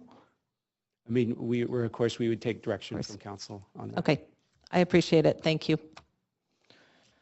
Okay, that appears to be it for questions, so I'm going to move us to the main queue. Councillor DeGenova, I'm just going to take you off and move us to the main queue. There we go. We are in the main queue. Okay, so the motion, which you know what, I have to time myself, which I'm going to do with the public timer. I'm sorry, I didn't get myself on there. Councillor DeGenova was really fast. Okay, much too late to clear it all and start again. Okay, so, oh boy, there's so much that could be said. It's a long document, a long process, and a big area, and there's 30 years ahead of this plan. So I think, and God, I could spend the full 5 minutes on the thank yous. So I think what I'm going to do is walk us through the additions that I've added with this 5 minutes and save the rest of it for the end of this section. The first addition on Kettle, I really struggled with what to say in this part. I feel like there were so many eloquent speakers yesterday, and anything I said kind of would diminish the quality of what they put forward. So I will allow their words to speak for themselves. The need was clearly demonstrated. I think that in thinking about Councillor DeGenova's question about sufficient funding, sitting through those speakers and knowing that there could have been many hundreds of others that could have come and presented equally compelling stories, how shameful it is that the people who most needed to hear those stories, the MPs and MLAs, were not here to do so. That the gap in housing and healthcare funding is so appalling and has left so many people behind in the community. And yeah, I would like to bottle that all up and find a way to point it in the direction of the people who most need to hear it. On the First Nations and urban Aboriginal communities issues, I wanted to thank the Mayor for acknowledging and apologizing for the errors and omissions in the plan, and the City Manager, who I know followed up with a letter to the community, and the letter we've received back was very positive, and the amendment seeks to action what was discussed by both the Mayor and staff. And I think in a big plan like this, it's just, there's so many details to constantly be monitoring. It has been a very long process with a lot of moving gears. So I appreciate the reasons for those omissions. I tend to be sort of ridiculously optimistic, so I see positives where I can see positives. I actually see an opportunity here that might not otherwise have existed to really find ways to deeply collaborate moving forward. So in so much as that is, I hope that you'll support that so that we can find that collaborative space moving forward. On the issue, the G, which is the monitoring, I thought through many different ways of possibly monitoring this. I do believe that with a $797 million benefits package with 7,000 units of housing, 1,400 social, 1,400 rental, family housing targets, that it is quite critical that the community see the progress on it. I thought through many different ways to do that. My experience is that when each rezoning comes forward, that is the time when people want all of the benefits delivered in each and every project, and we know, of course, that's not possible. So in order for the community to have a complete picture about what the plan is intended to deliver and how this site advances the goals of the plan, I think would be it would be a good step moving forward. H, on cultural and community spaces strategy, every community and cultural spaces are extremely critical, but in neighborhoods where you have 45% low income, those spaces are their living room, their recreation room, their family room, their everything that would otherwise be contained if you had a larger private home. When you're living in small and older apartments, these become extremely critical to your quality of life. Almost all of them in the neighborhood, there were lots of complaints about the planning meetings being held around the edges of the neighborhood because these spaces are so rare, and the ones that are there are aging out. Like, there is a very keen high need to figure out a strategy to ensure that they're stabilized and continue to provide those important spaces for the community. The I in here, I think we all heard the difficulties around Lower Seacourt School. I would note that Lower Seacourt and Tyee, which was also referenced, are both district programs, so they draw people from, they're not neighborhood schools. It's not that these folks are appallingly bad at walking a few blocks. It's that they are driving long distances in some cases to drop off their kids. And a traffic management study would, I think, add a lot of safety in the immediate sense, but also a lot of comfort to the community. We discussed the Grandview-Woodland Neighborhood Transportation and Parking Stakeholder Advisory Group. I do think there is a case in a neighborhood bordered on 4 sides by truck routes. You've got the largest transit hub there, and it will only get larger. You've also got 2 functional highways in the form of Venables and First going through it, plus we are bringing in the Complete Streets program, and we are about to pass, I hope, a plan that will commit to many transportation improvements, that it would make sense to have a body that could develop literacy over time and with whom we can develop relationships to ensure those projects go smoothly. I am out of time, so I hope that K speaks for itself as to the need for enabling as much rental as possible in the community. Councillor DiGenova, you have the floor. Are we in a queue or? We are into debate. Oh. Actually, I'm going to take myself off right now because I have a couple of notes. Okay. Councillor Meigs. I would just like to move the amendment I circulated to council as L on this motion, which would amend the language regarding possible housing development on the Britannia site. So I think council has that and the clerk has got it as well. I think for the sake of consistency, I'm going to move us to an amendment queue on each one because it will help it will greatly aid the clerk in understanding where we're at. And I think given the long day yesterday, it's going to help me. So I'm moving us to an amendment queue. Councillor Meigs, did you want to speak any further to it? Oh, sorry, I need to, there we go. There you go. I think having heard staff's explanations, and I did run this by them, we can reassure the community and still maintain the opportunity to do things that we've done very successfully now with the library and the Strathcona Fire Hall and so on. Look for opportunities to expand our access to housing by using airspace parcels in public space. There was anxiety expressed by the community this would be at the expense of green space, but they didn't rule out this consideration. So I think this language acknowledges those concerns, but keeps the door open for us to achieve some of our affordable housing goals on that site in ways that I think the community would find very acceptable. So, thank you, Councillor Meigs. Did anyone else want to speak to the amendment on Britannia? Okay, seeing none, I'm going to move us to the voting queue. Or actually, no, the clerk is going to move us to the voting queue. My apologies.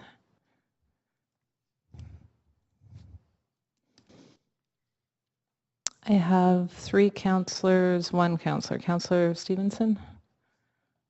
This is the amendment from Councillor Meigs on Britannia. Sorry? I need you to vote. I cannot take you off. I can kick you out of the room, but okay, thank you. Okay, so that appears to be a unanimous vote. There we go, thank you. Okay, so we are back to the main queue. Councillor Meigs, did you want to speak to the motion? Yes, of course. And I may try to be short enough that I get to come back a bit later, depending on how the debate goes. But I'm very glad that we've achieved this stage of the process, and I think there's an enormous amount of positive in the plan, and I commend all of those who've worked on it, both on the staff side and the Citizens Assembly and in the community. I think that it's a distinctive plan and it reflects a lot of the community's needs, but it doesn't reflect all of them because the community was so concerned and anxious about the rate of change and the pace of development and the nature of that development.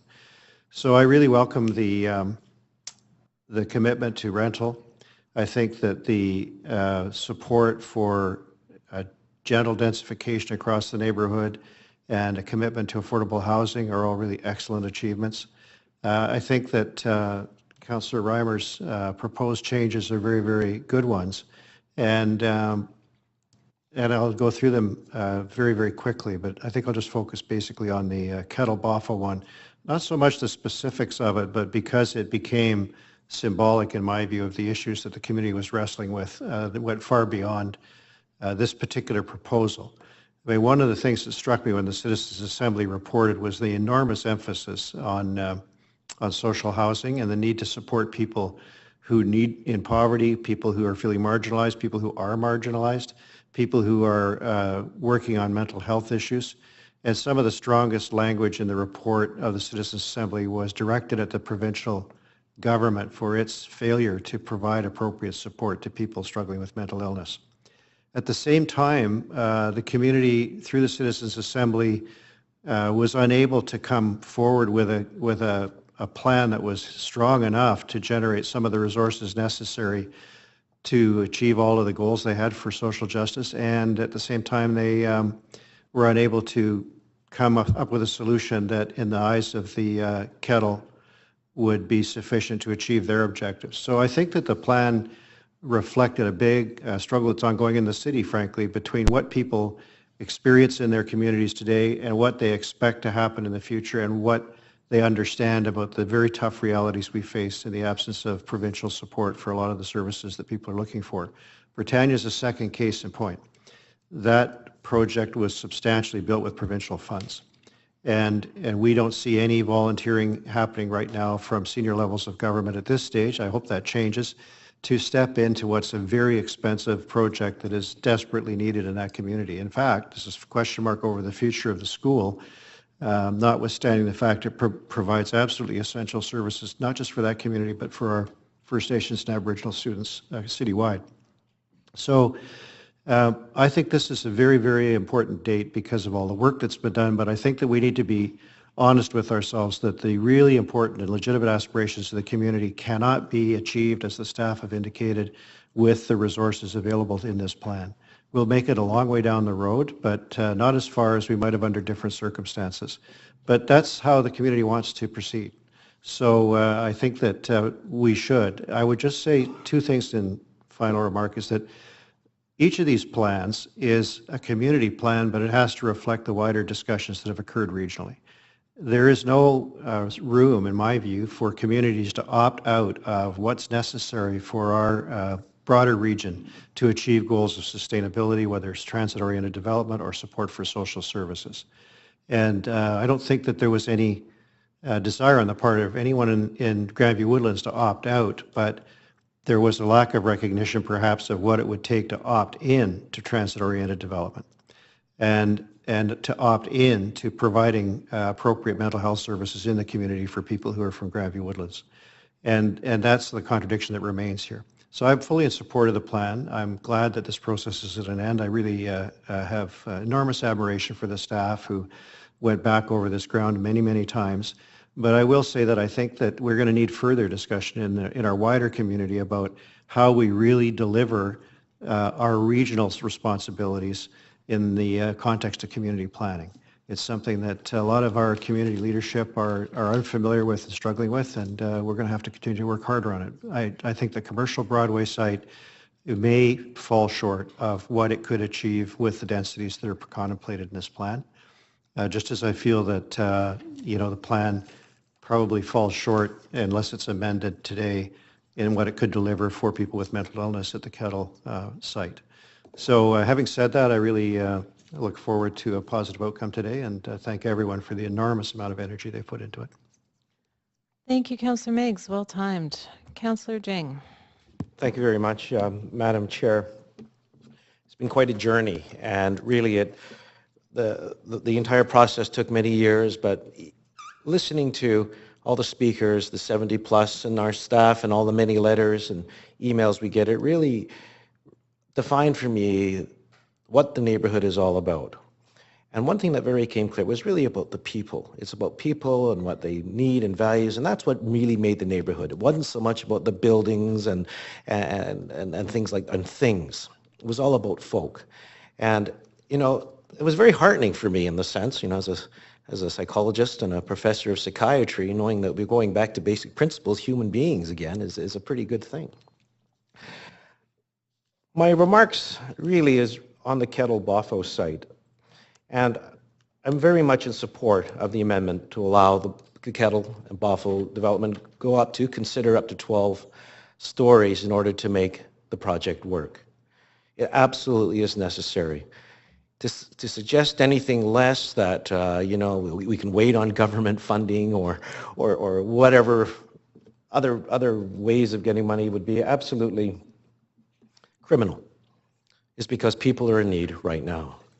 And I got to say that the speakers, the clients who spoke yesterday, it took a great deal of courage to come out here and say something.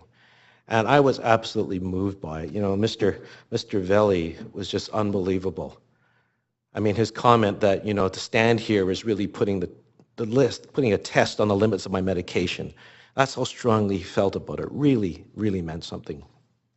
And we should never forget that's what plans are all about. Human beings, not bike lanes, not building heights and recesses and all that kind of stuff. It's about getting people to actually care about one another again. And, you know, when it comes to the Kettle-Bothell site, it's a no-brainer. And we heard so much support for it. And really, you know, I drove by this morning taking my wife to work. The lineup was out there in the morning and people in the sunlight and just want to get inside and actually, but to hear how important the service was and the fact that the Kettle has been trying to raise money for it for a number of years now. I've gone to the fundraisers and donated what I could, and they're still very, very short. And we haven't seen the provincial or federal government actually come forward. I mean, how it works is the Kettle-Bothell, or the Kettle would have to actually apply for funding, try to get it, make requests to it, and so far they haven't been successful because there's so many other demands on federal and provincial dollars. I work in mental health. That's my real job. And I see universities, other nonprofits, everybody, where it's housing, services. We have an addiction crisis going. Everything is demanding the money now. And so, you know, there's priorities that governments have, and there's only so much dough to go around. But if we can actually make a self-sufficient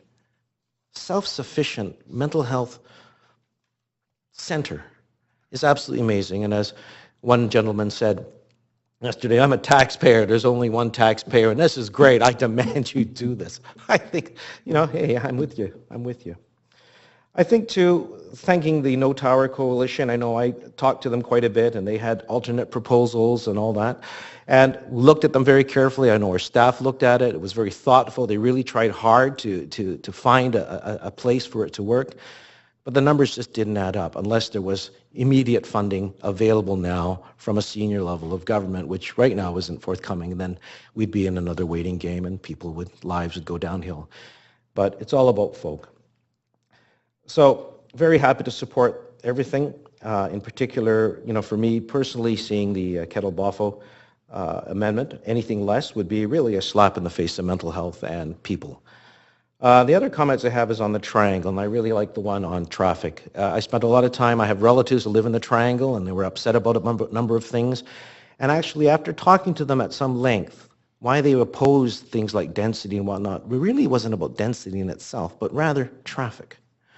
And, you know, well, you know, the kids are going to Lower Seacourt and all this, and I'm having my first child, and I'm really worried about the traffic.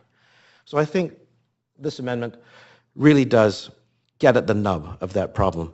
But again, it really took a lot of time to get there, but that's what that's why we do this job. So really, it's about people, it's about listening, and I'm glad, even though it took a lot of years, we're there because I think we have a great plan. So thank you to everyone for their input. Thank you. Thank you, Councillor Deng. Councillor Carr. Yes, thanks, Madam Chair. I do have a referral motion that I did forward to all of you and to staff. So I'm just going to bump us over to the amendment. Sure. Okay. Can you press the button to go back on? Thank you. It's just the top part is the referral, not the other. Right. So my referral motion, as you can see, is to refer back to staff to examine. Sorry, I'm just going to get it up on my own screen, to further engage with community residents, to explain the plan, answer questions, receive feedback, incorporate changes, and build trust between residents, city staff, and council, and report back in the fall.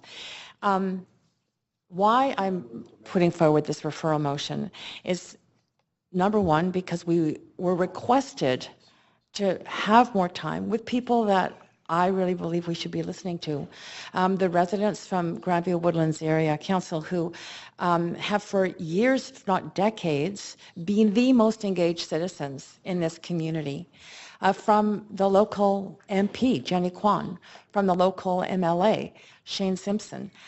I think that the MP and the MLA would not be asking this. We don't often get letters to council from MPs and MLAs asking us to take action in a certain direction as council if they didn't have their ear to the ground, their ear to their constituents on this request.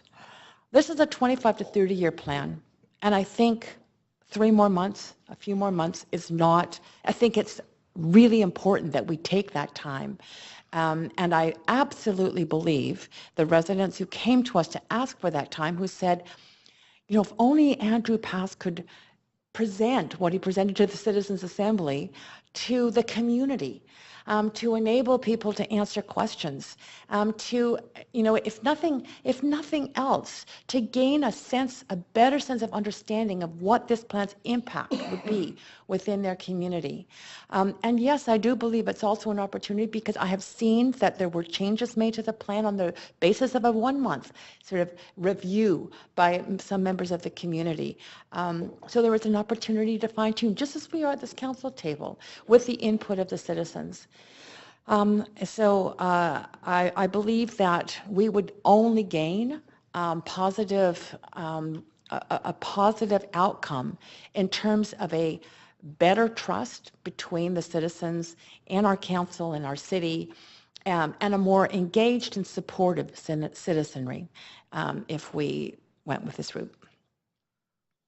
Thank you, Councillor Carr. Councillor Meigs to the question of delay.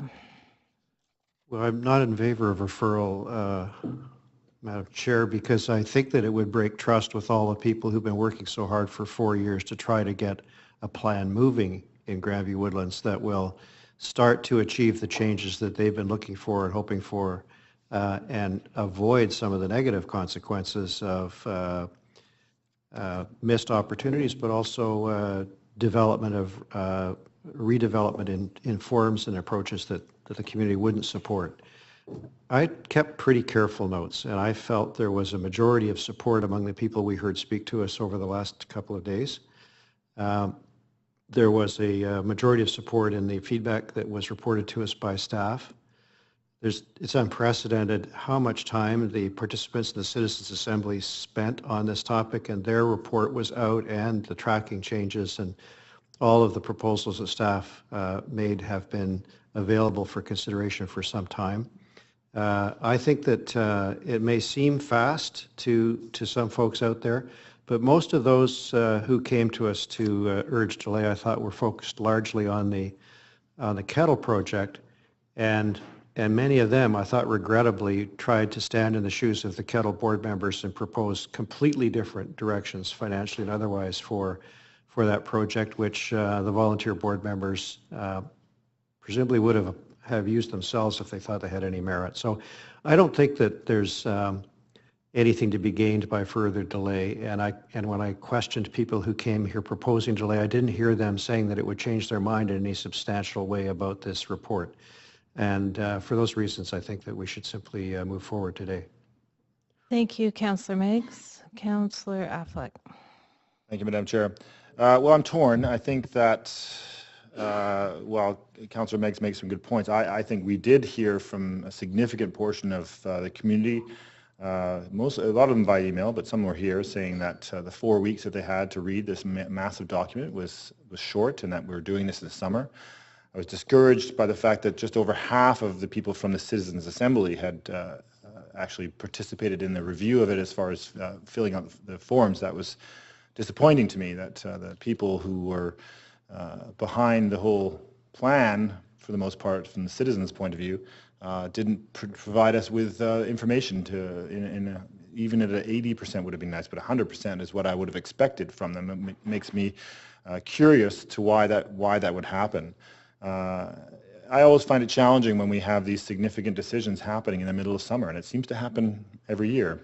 I think a delay is not inappropriate. I think that given that we've added the entire alphabet to this recommendation with Councillor Reimer's additions, it clearly shows that there is room for improvement on this report, and I don't think it's necessarily our job to micromanage a policy report when in fact it's staff who should be reviewing all this, taking the time, and then if there are these kinds of changes like adding floors to a building that have clearly we've heard people disappointed even at the lower level. Now we're potentially adding more height. I think that it's a chance if it's something that the people in the community need to be consulted with, then let's do that. Let's go back and let's come back in October and have a further revision of this report. It is torturous to some degree that we have to go through another 80 to 100 speakers. I know it's hard work for us, but I'm willing to put myself and give that time, absolutely. Because I think at the end of the day, we'll get a better report that we can be truly proud of and incorporate some of Councillor Reimer's additions, Councillor Meg's additions, and anybody else who has any new ideas, including staff. So I'll support the referral and hope everybody else does too. Thank you. Thanks, Councillor Affleck. Councillor Ball. Yes, thank you very much. I will echo some of Councillor Affleck's recommendations, is that in future, if we have a policy that is this huge, that we don't do it basically when summer starts, because so many people that cared, that participated, that really enjoyed the process, that were involved, wanted to participate, were not able to be here. And I think we lose their voices, and I think that's a sadness here. I do think many of the people that came forward with actually great enthusiasm for the project just really wanted to know more. They wanted to have that last meeting where they could work through it and understand it a little bit better so they could accept it, because again, it's a very wholesome plan. There's so much in here that is good for the community, and I think that many people really just weren't able to quite get their mind around it because they hadn't heard the final discussion, they hadn't got there. In rushing through the 80 people basically in a day, I did feel that that was a stress on councillors, it was a stress on attention, it was a stress on the people waiting, and we lost a lot of people who probably had valuable things to give us.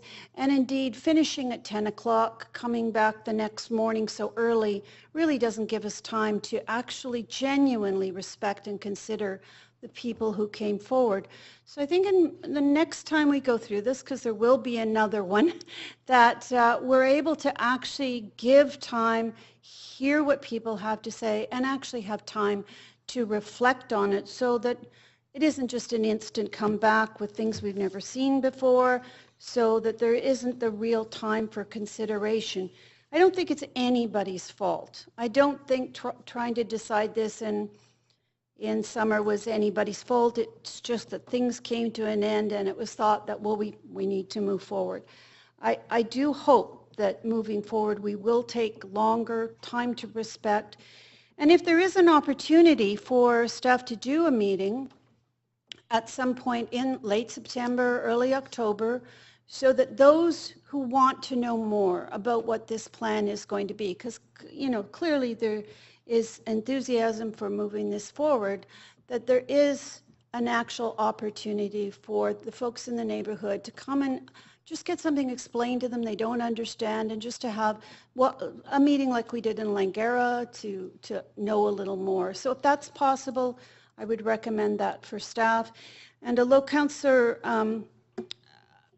Carr does not specifically state what kind of engagement she has in mind, I would trust staff to say that this is what we can do.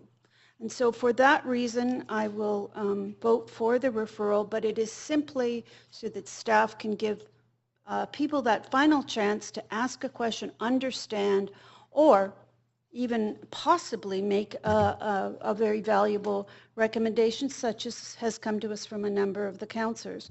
So for that reason, I will be supporting the suggestion that we have yet another meeting before we finally decide on this issue. Thanks, Councillor Ball.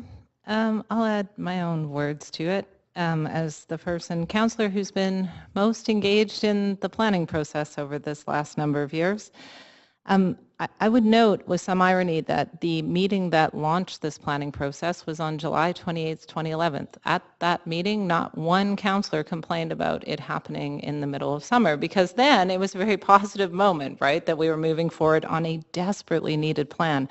When we launched it on July 28th, 2011, the community had begged us for the 2 years preceding that to launch the plan, and we were waiting for other plans to finish so that we'd have the resources to finally be able to get on with what was described at that meeting as a desperate, urgent need. 5 years later, here we are.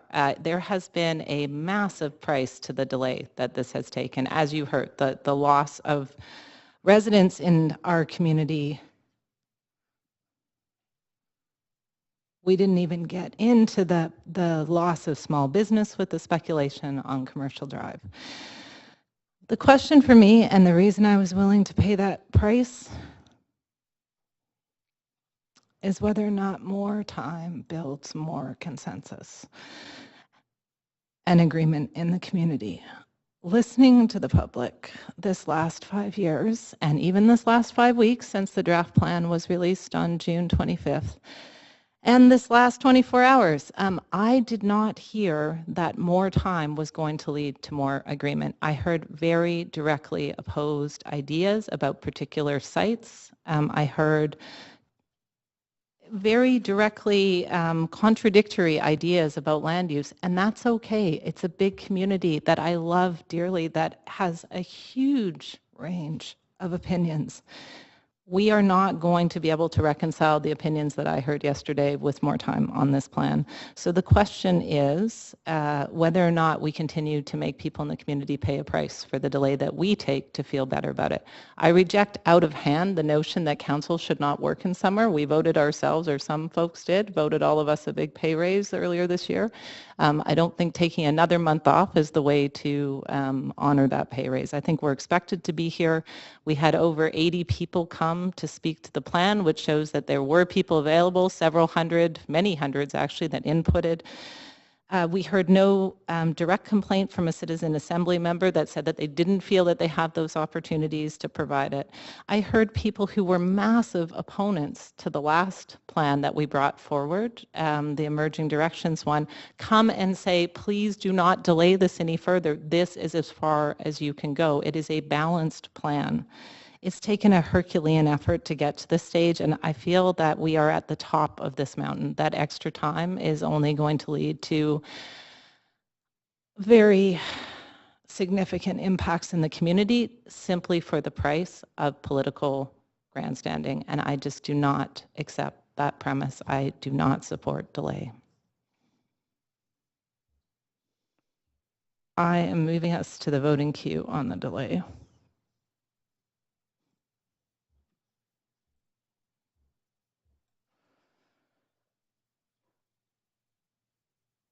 Councillor Stevenson, did you want to? Okay. We have 3 in favor and a majority opposed, with Councillors Reimer, Stevenson, Deal, Jang, Mayor Robertson, Councillor Meggs, and Councillor DeGenova in opposition. So we go back to the main queue. Councillor Carr, you have the floor. Thank you. In anticipation that that might be the vote, I have prepared a series of amendments. And so those amendments I forwarded to the clerk as well. I think they have been reordered. Thank you. So starting with M, although I appreciate Councillor Meggs' amendment. I think that it does improve the language in the section on Britannia Centre site. I really heard very clearly that the Shall I do this, Madam Chair, one amendment at a time, or should I just go through them all? I was going to just go through them all, but it depends on what you want to do.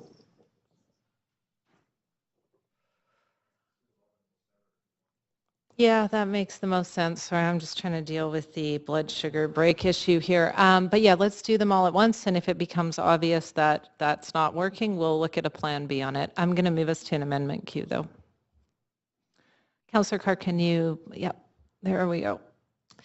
Okay, so M, I heard clearly from the Britannia Centre people that they are engaged in a planning process, and that planning process starts with a visioning piece where people come together and think about what could be done on the site, and they asked us to not give very specific directions around the site because that would impede their process. So that's why M. In N, I heard a lot of people very concerned about the loss of rental housing.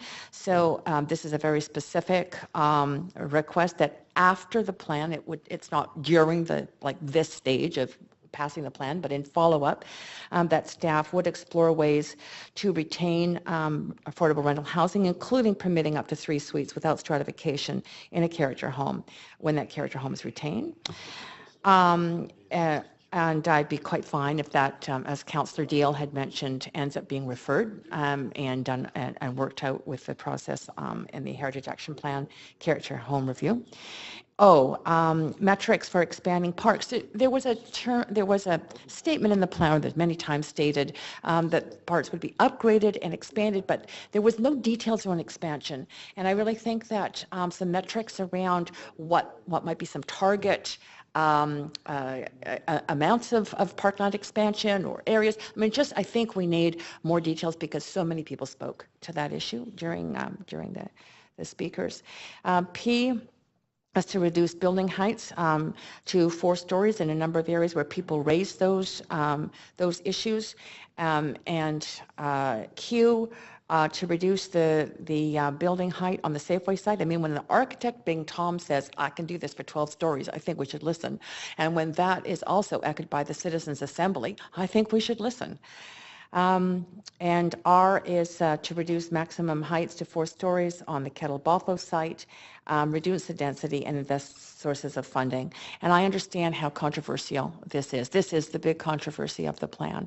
And for me, I think the work of Kettle Friendship Society is absolutely phenomenal. And this in no way is saying I don't think that this is so important that they move forward. I just don't think we should go down the slippery slope of counting on developers' money to achieve the public benefits and the incredible service that is provided through this social service agency, because it will always pit people in the community one against another. And I mean, we need to just continue to focus on senior governments and the support they need to provide, and it's appalling that they don't provide it.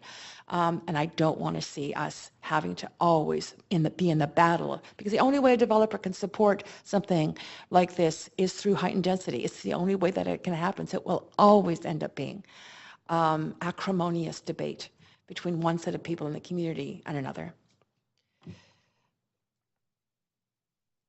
Thanks, Councillor Carr.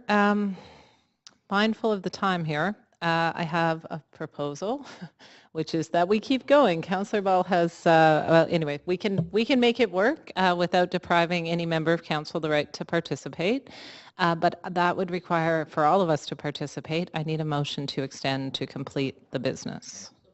Thank you. Anyone like to speak to that? Just wave at me because I've got an active speakers list. Nope. Okay. All those in favor? Any opposed? That has carried. So we will continue on. Councillor Carr's amendments are on the floor. Councillor Meggs to the amendments. Yes, I imagine we'll sever them, so I'll speak to the ones that concern me. I mean, I have concerns, I think, with everyone, but I just want to speak specifically to the parks and the density around Laura Seacourt and the question of the Safeway site.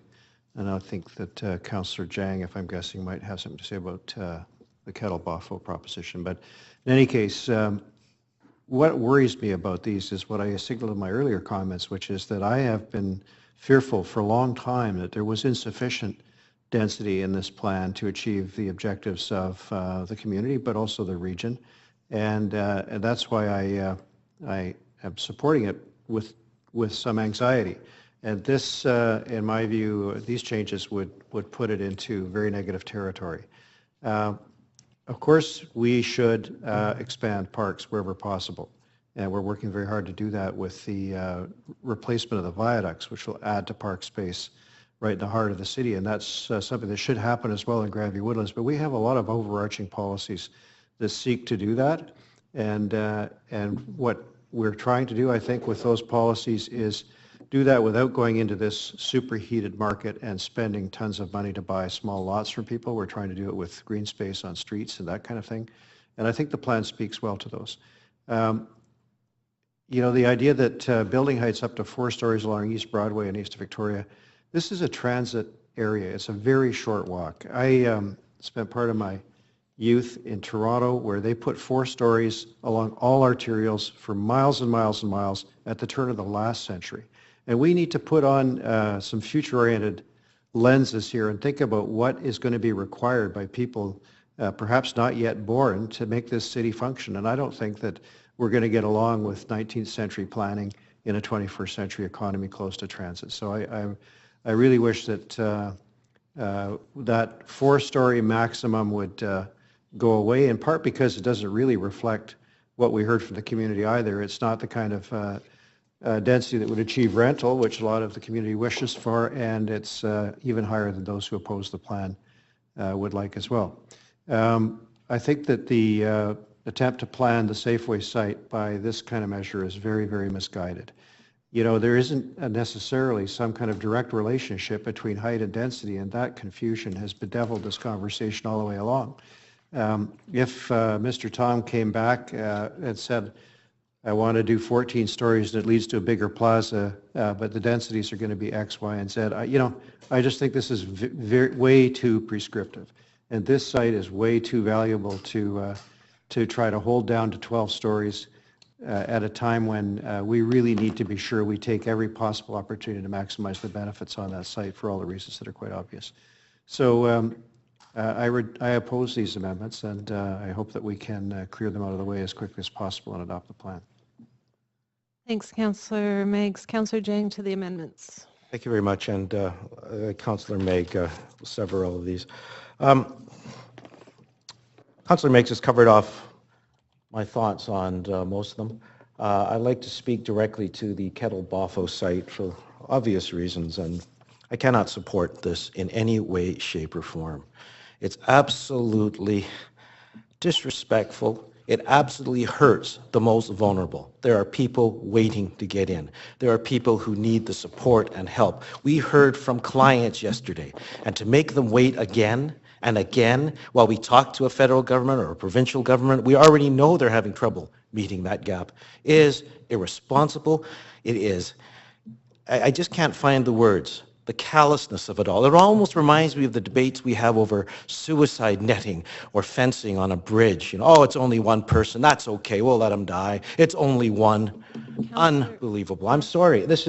I'm sorry. Okay, I'll stop. I'll get back to it. But this is exactly the point. It's all about people.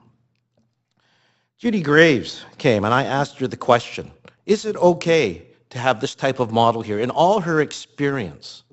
And she said, yes. And I asked her, has there any that been precedent for this before? She goes, no, I wish there has. Because we have been in that mill, fighting. Since I've been on this council, I've been fighting, standing on streets, getting spit on and getting yelled at and all that kind of stuff, trying to raise money for some basic services. Hospitals, for example, take money to buy new MRI machines. The very fact they have a great angio suite was because of some private donations that saved my life just a year and a half ago. I'm not going to say no to any services that can happen now. If we had waited until the angio suite was provided for, I could be dead. Oh, that's okay. Well, let me say, the comments about pitting one community against the other are way overblown, completely overblown. Yeah, I'm angry. Yeah, I'm not happy about this proposed amendment. But when you come to think about it, you have some folks saying a larger building there, 6, 8, 12, whatever stories, would destroy the neighborhood. It would destroy my way of life and all that kind of stuff. We hear these types of comments. No, it would not. But not moving forward as quickly as we can to help the mentally ill, those on the street, would absolutely destroy their lives. So I'm going to make a choice. It's people, and they need help now. So I cannot support that, and I urge people not to support, absolutely not support R. Thank you. Thank you, Councillor Jang. Councillor Affleck. Thank you, Madam Chair. If I could ask, perhaps it's going to be necessary to sever each one of these in the vote, but because I'm just trying to go through them each. I feel that M is redundant. I think Councillor Meg's addition covers that. I think that N is concerning. I think the character home review that we're receiving back in the fall may or may not cover some of that issue and deal with that. I know that staff are certainly exploring ways to have some flexibility in character homes. So I'd rather wait for the character home review to come back before we get so specific in a community plan, because I think I'm hopeful that the character home review will cover some of those issues. I think, yeah, I agree with O. I think that we need to look at parks. I have often said that CACs are not being used for those traditional amenities that I think we need to have as a growing city. And we heard from residents this week that said that exact same thing, that they're worried about their community and not having not enough parkland and dealing with that. So I'll support O. P, I find, I didn't hear a lot of people saying that we just needed to go to 4 stories. There were a few people, but I find that too restrictive, so I won't support that. I do support Q. I think that that what we heard from the proponent or from Safeway, that there might be a possibility that they think they can do it for 12 stories. And so I think that's a challenge that we put to them. I think the neighborhood, having lived on Commercial Drive, are clearly opposed to height restrictions, or they are too much height. They think that over 12 stories, and that was what was recommended by the Citizens Assembly, that 12 stories could work. We heard from Bing Tom that he thinks he could make it work in 12 stories with the kind of density we're seeking and create a development that would work in that neighborhood. And then, I'll keep track here, R, I think that is too restrictive to give Kettle what it needs, and so I won't support that. So there we go. I think I got it all. Thank you. Thank you, Councillor Affleck. Councillor Deal. Yes, thank you. I want to refer specifically to, I guess it's now N, which is again the character home one. I'm actually going to move, well, we're already severing this one. I'm going to move an amendment to the amendment on that one. Sorry for the procedural business. So we're on N. I'm going to move us to an amendment Q. N. An amendment Q on N. Okay.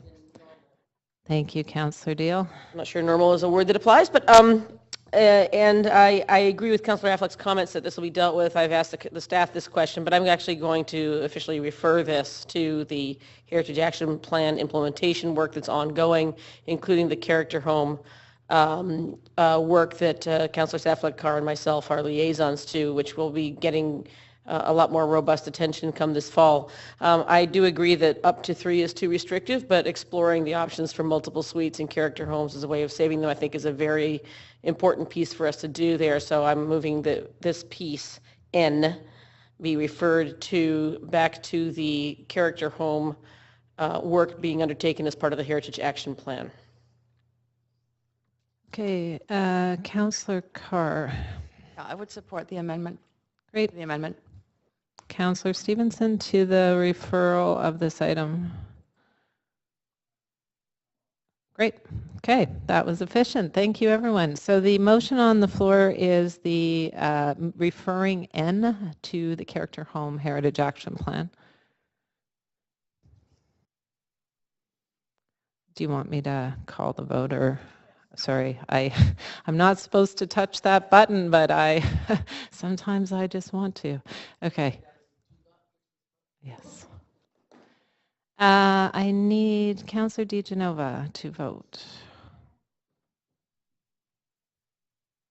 Do you want to vote assist? There we go. Okay, 100% agreement on that. So N is referred, and that brings us back to the rest of the motion.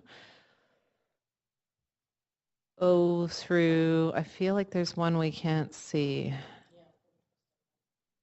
There we go. So M through R minus N, MOPQR. So I have speakers to the amendment. Councillor Deal, did you have any further to this? No. Councillor DeGenova to the MOPQRs.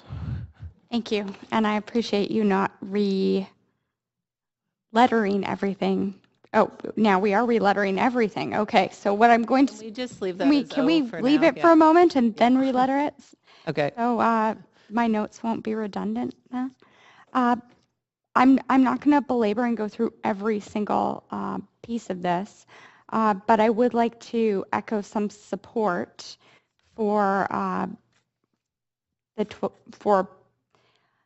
or should I say, I can't support height of 4 stories for the Kettle Boffo site. I understand that there are trade-offs sometimes with density and amenities and benefits, but when it does come to the work of the Kettle Friendship Center and the services that they provide, I don't see that we are decreasing our population of people with mental health issues, with people who are served at the Kettle, and I too drive by the Kettle on my way here. And I do see the people that are being served, and it seems to me like the lineups are getting longer. And I know that they're doing more with less. And for those reasons, I think that we need to make tough decisions here at this council. But certainly for that reason, there's no way that I can support 4 stories. I'm not sure that in looking at a pro forma that you would even be able to include the Kettle in a 4-story building. I don't think that that's going to be possible. And you know, I would have been interested if Councillor Carr had information as to how we could have funded 4 stories and the Kettle. If she could provide that to me, that would be great. I think we'd all perhaps like to see that information. I certainly did not have that. And for that reason, I just can't support it. I know that sometimes it's difficult to make these decisions regarding density and including nonprofits, but as we move forward and we look at sort of the best way to help the people in our community, especially unfortunately, we were in a government that promised to end homelessness by 2015. This year we had 100 more homeless people than last year. So for those reasons, I certainly won't be able to support R for sure. M, definitely, I'm looking at the directions for Britannia, and I see nothing wrong with that. I think that actually, you know, we just saw a referral motion come forward, and I do appreciate many of the other things that Councillor Carr has listed here, and there's many things that I can support. But the directions that I see here actually do explain and answer questions and do satisfy many of the issues that the referral that Councillor Carr brought forward asked to do. So for that reason, I won't be supporting that as well. And I'll leave my comments there. Thank you, Councillor DeGenova. Councillor Stevenson to the amendments MOPQR. Most of these have already been spoken to. I too want to just speak to R because I'm really quite shocked and disappointed to see this. We know what this Kettle Society does, and we know the needs, and all of us individually and collectively know the people that they serve. And this proposal would destroy it. I thought when I first saw this, Councillor Carr wants to bring it back to 11 or maybe 10 or something, but this is, in my opinion, outrageous. It's like sending a Scud missile into the side of society, and I'm really quite shocked. The idea that somehow we're going to magically in the next while pick up federal or provincial funding is nonsensical. We've been trying to get funding for a long time. The province has long ago, I think, abandoned those with mental illness, and we have a terrible problem as a result. And so here we have an arrangement with the Kettle Society and with Waterloo to really accomplish something important. Councillor Carr is on the FCM, or was on the FCM, no longer, but was on the FCM committees and knows what it's like to try to lobby the federal government. We could be waiting years and years for this, and in the meantime we have people with mental illness who can't wait years and years. So I'm so pleased that this has come forward and finally we may be able to move forward, but I'm really, really shocked that the idea of destroying the society is now on the table, and that's what it would be doing. Make no mistake. I'll be voting in opposition to all of these, but I'm particularly agitated by R. Thank you, Councillor Stevenson. Councillor Ball to MOPQR. Yes, thank you. I have been listening. I understand trying to ameliorate something that a community finds difficult, but I also have spent a lifetime building buildings for social good. And I do know that if you build a building too small, you simply cannot do the work that you are expected to do. And all of Vancouver wants somebody to do something about those people, the people who are suffering, the people who are on the street, the people who have mental illness, which is obvious to many around them. And we just don't have a way to deal with those issues for people that are suffering. And I think the Kettle has proved themselves for many, many years to be able to do so, and in a way that's unique and in a way that's successful. And I think that staff have really worked very hard to try to find a way to both listen to the public and listen to the very real need that's out there. And anybody who has worked with people with mental illness, who has family members, and I would venture to say it's almost everyone, will recognize that this is a very real need. So I simply can't go with reducing the stories. Thank you. Thanks, Councillor Ball. So that brings us to the voting queue. I know you'll all be excited to know that for the purposes of open data, we have to vote electronically on each and every one of these. So fingers at the ready, please. So we'll start with M.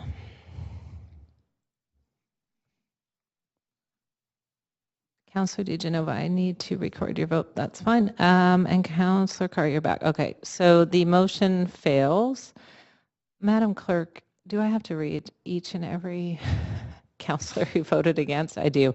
Councillors Reimer, Stevenson, Deal, Jang, Meggs, Ball, Affleck, and DeGenova, and Mayor Robertson are opposed, so the M fails. And we'll reset the vote, and we are on to O. On O, we have councillors Reimer, Stevenson, Deal, Jang, Meggs, and Mayor Robertson in opposition, so the motion fails. And we are on to P.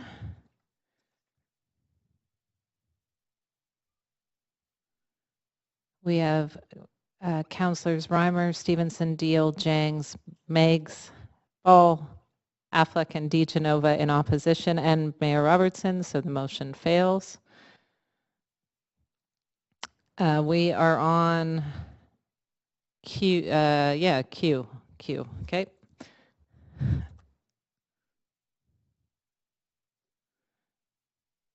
We have Councillors Reimer, Stevenson, Deal, Jang, Meggs in opposition, and Mayor Robertson, so the motion fails. And we are on R, which is the very last of our letters. We have Councillors Reimer, Stevenson, Deal, Jang, Meggs, Ball, Affleck, and DeGenova, and Mayor Robertson in opposition, so the motion fails. So we are back now to the,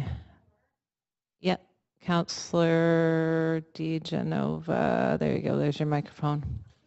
You don't have to stand up. That's actually a violation of the rules of order. Okay, there we go. Point of order. My point of order is that regardless of our differences of opinions, shaming another counselor twice is inappropriate. So I'd like to ask that you please remind Councillor Jang of that. Thank you. Okay, you can ask, but since he would have just heard it, I feel like I shouldn't need to say it again, Councillor Jang. Councillor Jang, I know it's been a very long stretch on this, specifically over the last 24 hours and broadly, but I really would appreciate councillors staying focused. Councillor Carr, on the main motion. Thanks, Madam Chair. On the main motion, I would like to sever the main motion, and I'm happy or I'm satisfied to sever it. A through D I can vote on those all together. And then there are the series of amendments that have been forwarded by yourself and Councillor Meggs. And I'm fine to have those treated as a lump as well. So if you can just sever it into those. Okay. Well, okay. And I'll deal with other amendments when they come up. So I'm satisfied to vote in support of the amendments that have been made today, because I feel that in many cases these are directions towards improving the way that we will do plans in the future, with including certain kinds of reports and making sure our language around Aboriginal peoples is appropriate and has sign off. And so I'm fine with all those particular amendments, but I will not be voting for the main plan and the A through D that are the that will put the plan into motion. And why I won't is this. I believe that we could have achieved, with more time, a plan that had the backing of many, many more people, and many people who are currently divided within community. I don't agree with Councillor Meggs that people's minds aren't open. I really heard them say that by having the chance to understand more fully, to receive the kinds of more detailed discussions with staff that the Citizens Assembly had, would have been productive. I felt that they had not only open minds, but open hearts to that. And I think we're losing out in a community where the people who have been the most active, the most engaged for many years, to feel that they were sidelined and hadn't the chance in the end to really get on board. I really regret that. Density and height are probably the most critical issues in this plan, and I think that we, as a council, have to recognize this issue will not go away anywhere within the city. Density and height are trigger points for discussions around the kind of neighborhoods and kind of community and kind of city that people want to live in. I really believe those who came forward to talk to us to say that you don't need to build to the kind of height and at the kind of density scales on certain spots that we have been pursuing and that are in this plan. You can incorporate more people, you can incorporate growth, we can develop as a city in a scale that is more amenable to the human scale. And that's, I think for me, this plan doesn't land it. I think we've kept the vibe on the drive, but I'm really worried about the character of the community and around the drive, what's going to happen. It's going to change. And, I think that the people are not all on board with that. I'm worried about the impact of upzoning on potential loss of affordability and replacement of buildings. And so for those reasons, I, as I say, will not be voting for the main plan. Thanks, Councillor Carr. Mayor Robertson's out of the chamber. As the mover, I would not be next. Councillor Deal. Yes, thank you very much. Very pleased to be speaking in favor of the plan. I'm going to start with a reflection of what I just heard. Change is happening. Change will happen with or without a plan. And in this case, that change will happen after years of debate, deliberation, by a group that actually reflects the community because of the Citizens' Assembly. That change is going to happen. You can not help form it, or you can let it happen haphazardly.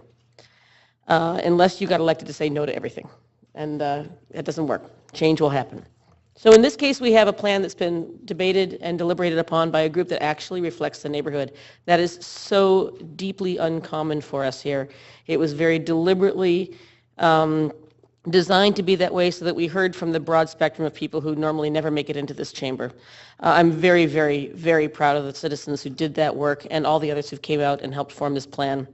And the fact that about 90% of that has been reflected in what came back through staff is astounding. It's really astounding.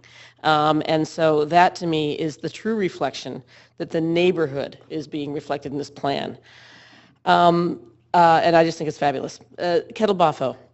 I was a few minutes late into the chamber yesterday, and I was a few minutes late because a small group of friends and I had identified that a friend of ours who has mental illness issues had gone AWOL. We were on the phone with each other, hoping not to get bad news. About 3 o'clock yesterday afternoon, we found out she's okay. She's stopped communicating, which is a concern, but she's alive. Delaying or decreasing the opportunity for success of an organization like Kettle-Boffo is unreal to me. I'm so pleased with the organization. I'm pleased that we found a developer that's a good partner. I love the fact that arts and creativity is at the soul of what you do. That brings me to my third point, which is the creativity of the vibe of the drive. That's what, to me, really makes that one of my favorite places in the city to spend time. So the arts and creativity around a lot of things in that neighborhood are reflected already. We have the Carving Pavilion at Britannia. We have the Culch and the York. We have Havana with a tremendous little theater in the back and the galleries in unexpected places. All those interstitial places that reflect the creative energy, that creative core in that neighborhood. And I really like the H that's been added here because it allows for some synergies that we know really work with organizations working together to use spaces appropriately. Right now, it's really hard for a cultural organization, an arts organization, a community organization to have space and to find it. And I cannot tell you how many, well, I did. I listed them out for somebody recently. There's about a dozen places in the city that people have come to me and said, this would make a great cultural center or a great community center. We need the city to buy it. Another one crossed our desk just last week. And what we need to do is take the ones that we have and make sure that they're as programmed as possible and working with communities to make sure that organizations are combining in ways that might be quite unexpected and quite unique to share space and keep those spaces vibrant and viable is really exciting to me. And then finally, something which came up as a little bit of a flashpoint here and there, which is the complete streets idea. Everyone loves to talk about bike lanes. It's a very popular topic in our city, and as a person who's a liaison to active transportation, it's something I talk about a great deal. But I really want us to be talking about complete streets, and that's what we're talking about here. And a complete street allows people to drive their cars in a reasonable way. It allows transit, great way to get through. Make sure that cyclists have a safe place to travel and do their shopping. Make sure that pedestrians have a great pedestrian realm. We need to talk about pedestrians a lot more, and they need more space on the sidewalks in Grandview-Woodlands. There's no question of that. It's a great walking neighborhood, and those sidewalks not only need to be a little bigger, but more pleasant. It has to be a really pleasant, and I love it, it's in the transportation plan, delightful experience to travel by whatever mode you choose or whatever mode you need to use through the neighborhood. And the businesses need to thrive. We need to make sure we've got enough benches and storefronts that are lively and bike racks and everything else that makes it a great shopping and neighborhood for both locals and destinations. So that complete streets terminology to me is extremely important here.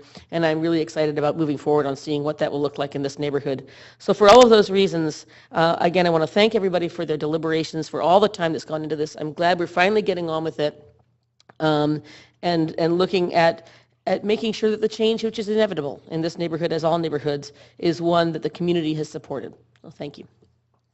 And thank you, staff. I hope you all get a vacation soon. Thank you, Councillor Teal. Councillor DeGenova.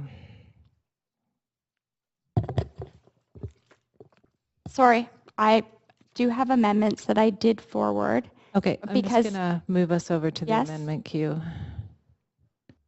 Can you push your button? Okay. There you go.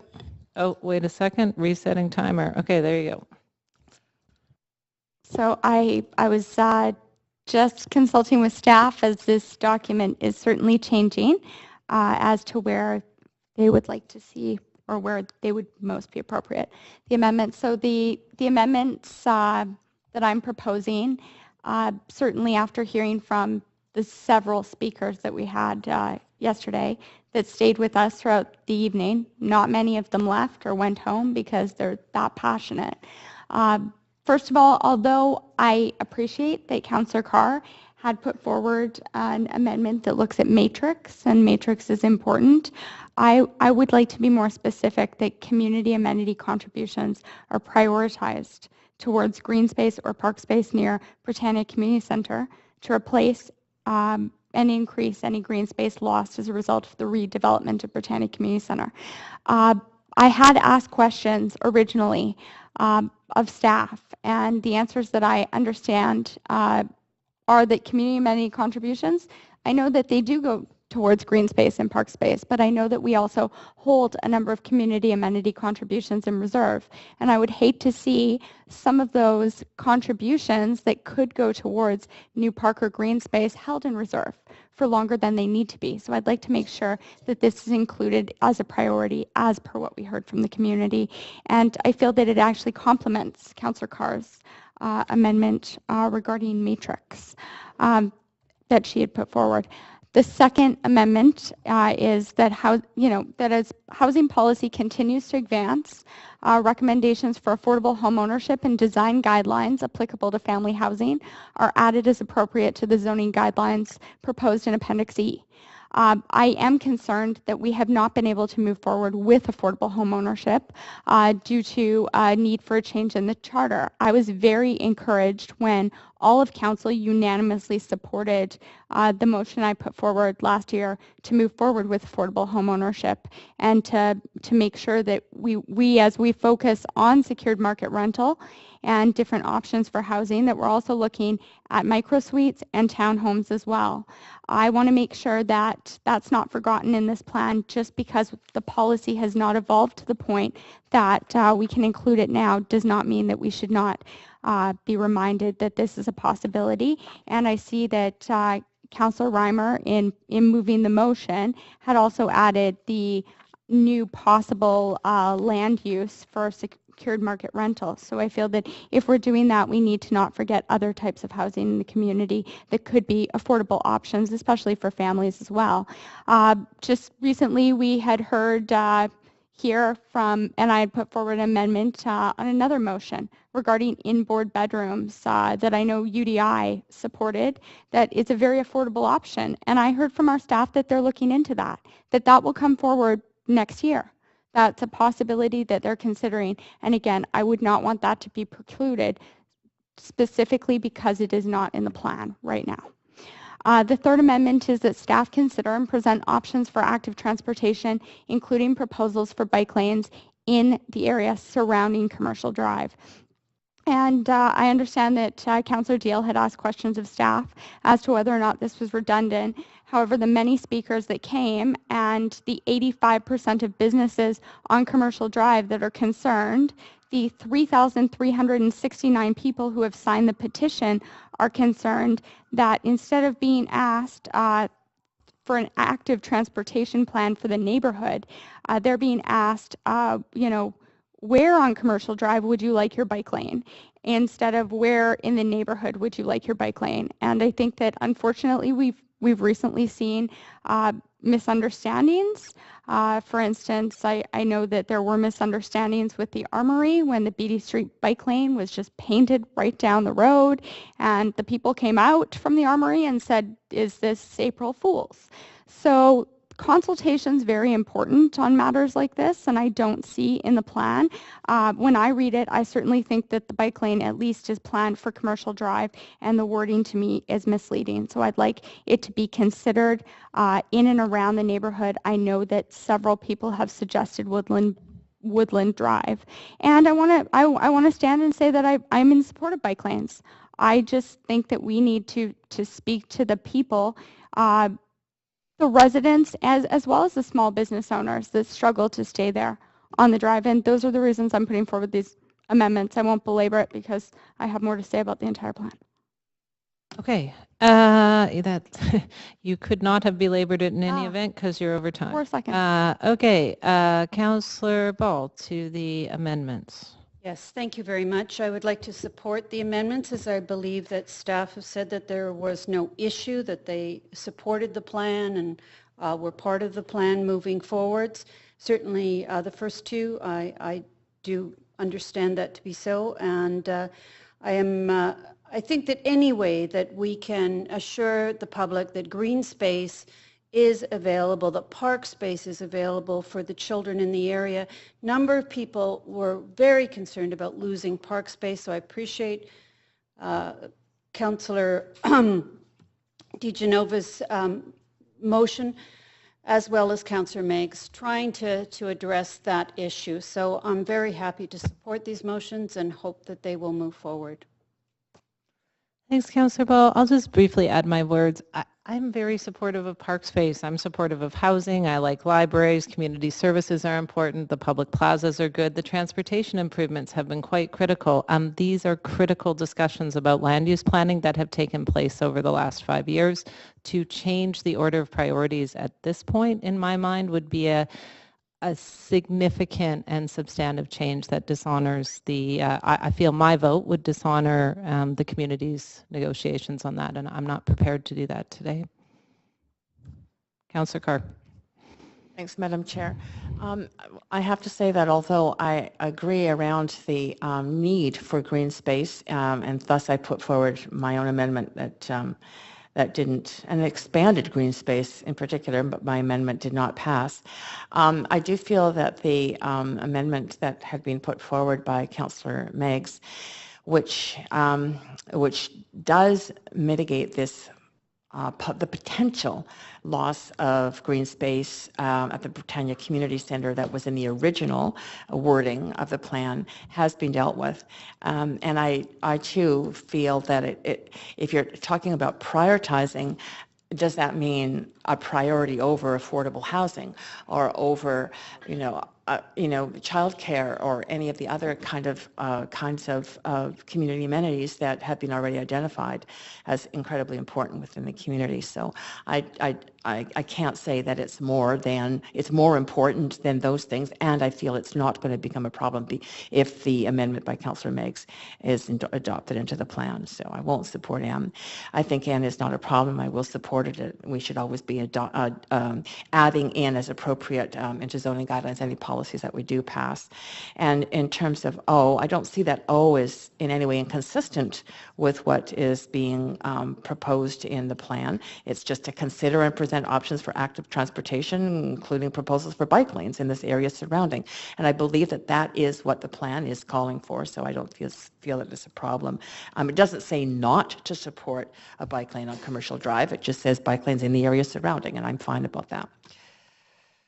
Okay, hearing that the only severing I heard was Councillor Carr, and that's on N. So what I'm going to do is put M and O together, and we'll vote on those, and then we'll vote on N.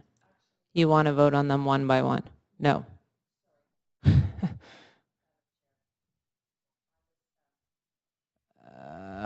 Okay. Got it.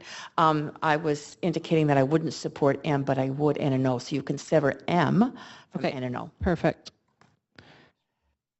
Okay, is everyone clear on this, that we're voting on M for mouse, and then we'll do op? Okay. Oh, sorry. I just kicked myself out of the meeting. Okay, there we go. That's my fault. So we're on M, the first one there. Okay, all councillors have voted. Councillors Reimer, Stevenson, Deal, Jang, Meggs, and Carr in opposition, and Mayor Robertson. We'll move to the vote on N and O. On no. I love that. We're voting on no. Okay. Councillor Meggs, could I get your vote? So on N and O, I think it's a split vote. So Councillor Reimer, Stevenson, Deal, Jang, and Mayor Robertson opposed, and 5 in favor, but the motion fails because it's tied. So we are back to the main motion. Councillor DiGenova, did you have more that you wanted to speak to? Yes, I will try and be brief. I certainly, there's a lot to discuss in this plan. I first of all want to, although several people that were here yesterday are not here today, I want to thank the speakers for making the time. I want to thank the Citizens Assembly and all of the people who have been so engaged. I understand that there were more people who wanted to be engaged than could be engaged. I also want to thank our staff. I can only imagine how this process has certainly. I don't want to compare this to any other process, but what I hear in the community, I live near Commercial Drive. I don't live in Grandview-Woodlands, but certainly I hear members of other communities who come up to me, send me emails that I've spoken to at events who've said, when can our community have a citizens assembly? So I'm not trying to create more work for you, but you certainly have done an excellent job in engaging people in the community, and I understand that there were more people who wanted to be in that assembly than could be accommodated. So bravo to you all for all of your work. The Kettle Bofo, I think that this is, this certainly is a project that I'd like to see move forward because of many of the reasons. Councillor Jang and I don't always agree, but certainly on this, I think we do. We not only need those services, but we need to encourage more applicants to partner with nonprofits to make sure that it's not just always, and it can be sometimes, and sometimes it's appropriate to have a cash contribution, but that they are looking at what good that they can do in the community. And I know that BOFO is an excellent partner. I know that the Kettle certainly is in need of expansion. The services that they provide are key. And as we saw in the video yesterday, it's life-changing for many people. It's also nice to see the developer is still here and has a smile on his face through this entire process, which certainly cannot be easy.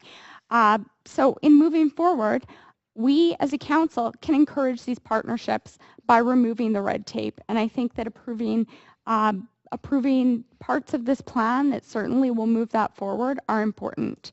I do hear citizens who have concerns with density, and I understand that. I have empathy for that. But that being said, I also hear citizens who they want green space, but they don't want height. They want sprawl, but they want to increase their parks. And I find that in trying to reconcile that, our staff have certainly appreciated the sensitivities of the community and have worked with them to provide a variety of different options in the zoning here.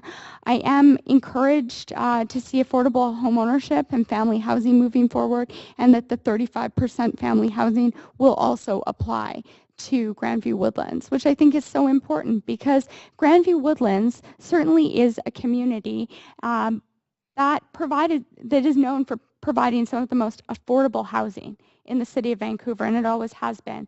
In moving forward Little Italy, which I appreciate council unanimously supporting, you look at the immigrant population that really did build their lives there in their homes, and to see some of the most affordable housing there and this eclectic, cool, unique, awesome community.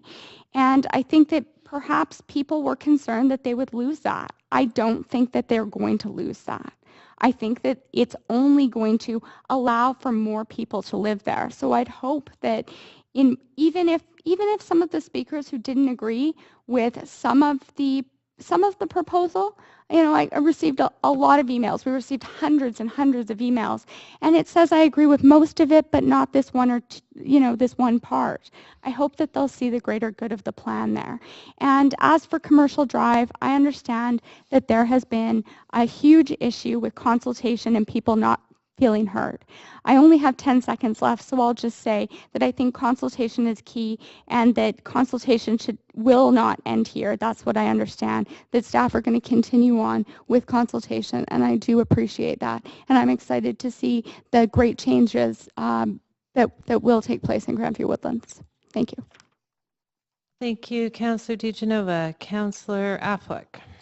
Thank you, Madam Chair. I have sent 110 amendments to the... Do you want I just wrote them now. So whip them up. That's right. Just want to keep you guys here till midnight if you're interested. Yeah. I did actually send a slight friendly addition to Jay based on my conversation or my questions to Mr. Leclerc that I hope are friendly, which wording is simply to add on J after the word group to December 2018, upon which staff will provide council with a review and plan moving forward thereafter. This is regarding the Transportation and Parking Stakeholder Advisory Group. I got the sense that maybe staff are a little bit concerned that it could be unruly or challenging, so I hope the chair and the mover sees that as friendly. Yep. Thank you. So the overall, then the rest of it is, it's been, obviously this is because I've been here now 5 years, and so it seems like this plan has been here the entire time I've been here so far. It's, while I appreciate Councillor Carr's attempt to try and give it some further discussion in the community, and I did support that, I do also think, though, it's at some point you have to kind of, okay, well, now we have to get going here.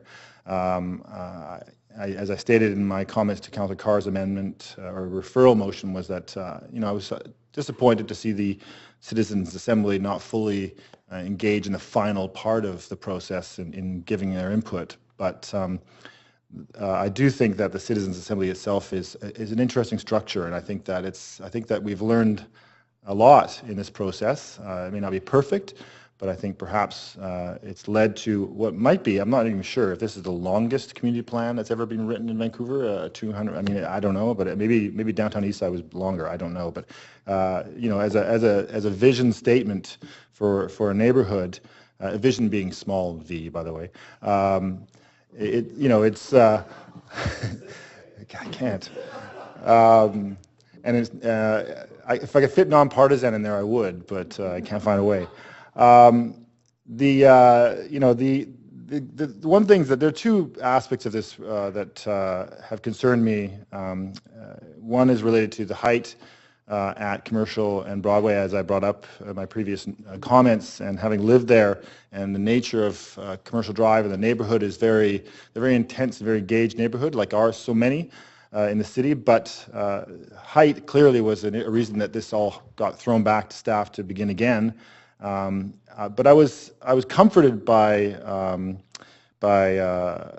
Bing Tom's attendance here, which I thought was commendable. Here's an internationally renowned architect coming here and sitting here for hours waiting to speak.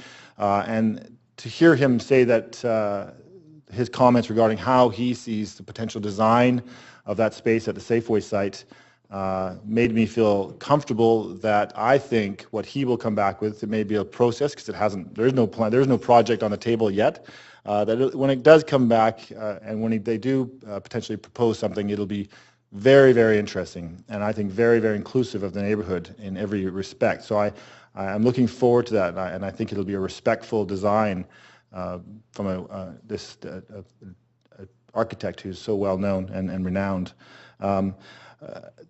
I think that I am concerned regarding the Kettle Bothwell project. I didn't support Councillor Carr's attempt to lower down to 4 stories because I thought that was overly challenging for Kettle, and there's no plan on the table either for us. There's nothing in the wings here. There's no actual, I don't think, proposal set for us, but in a large sense to provide them with some context. I thought 4 stories was too much, but I do think that 12 stories, or I thought 4 stories was too little, but I do think that 12 stories is too high, and I think that the staff, as they stated, the 9 stories that was presented in the plan creates a balance of what the community wants and what Kettle and Bothwell, Kettle Valley is also a nice place. I'm sure you've ridden your bike there.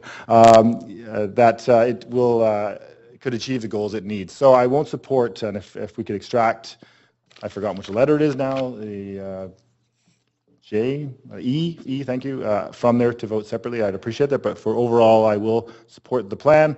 Looking forward to being implemented, and I hope the community will be happy in the end, and we wake up in 30 years and everybody will be happy, and it'll be big hugs all around. Thanks. Thank you, Councillor Affleck. Councillor Ball.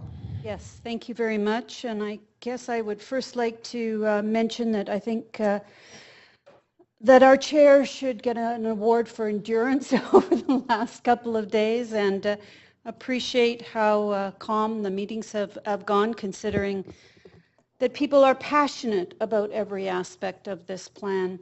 I also want to thank all the people who came in to speak to us about every aspect. Their passion, their concern, the fact that community groups really did try to present different ideas, many of which were taken into account in the plan. Some weren't. Well, that's how it works in terms of consultation. You sit down, sometimes you win, sometimes you don't, but together you hope that you're going to come up with a great proposal. By and large, I think that this policy, as presented to us by staff and given the work in staff, really does represent a huge number of the people in Woodlands. And I do think that they have really caught the essence of what we're trying to work towards in the neighborhoods. I think when Heather Redfern of the East Vancouver East Cultural Centre came in yesterday, she said it best, because I immediately memorized what she said, which is basically we need everybody in the neighborhood. Everybody is important. Every aspect is important. Everyone is good. Everyone contributes in their way to the whole. And that keeps sticking in my mind, and I think that that is very much what staff have tried to do here. I'm very much in favor of the motion as presented by staff. I do not have any issues with, I believe, F through K that have been added, as well as the other motions that have been added in. I do have an issue at this point, and I'm saying at this point with E, because I don't have the actual dollars here. I do not know what the new federal government will do. I'm hoping there will be certainly change there, and that they will receive funding.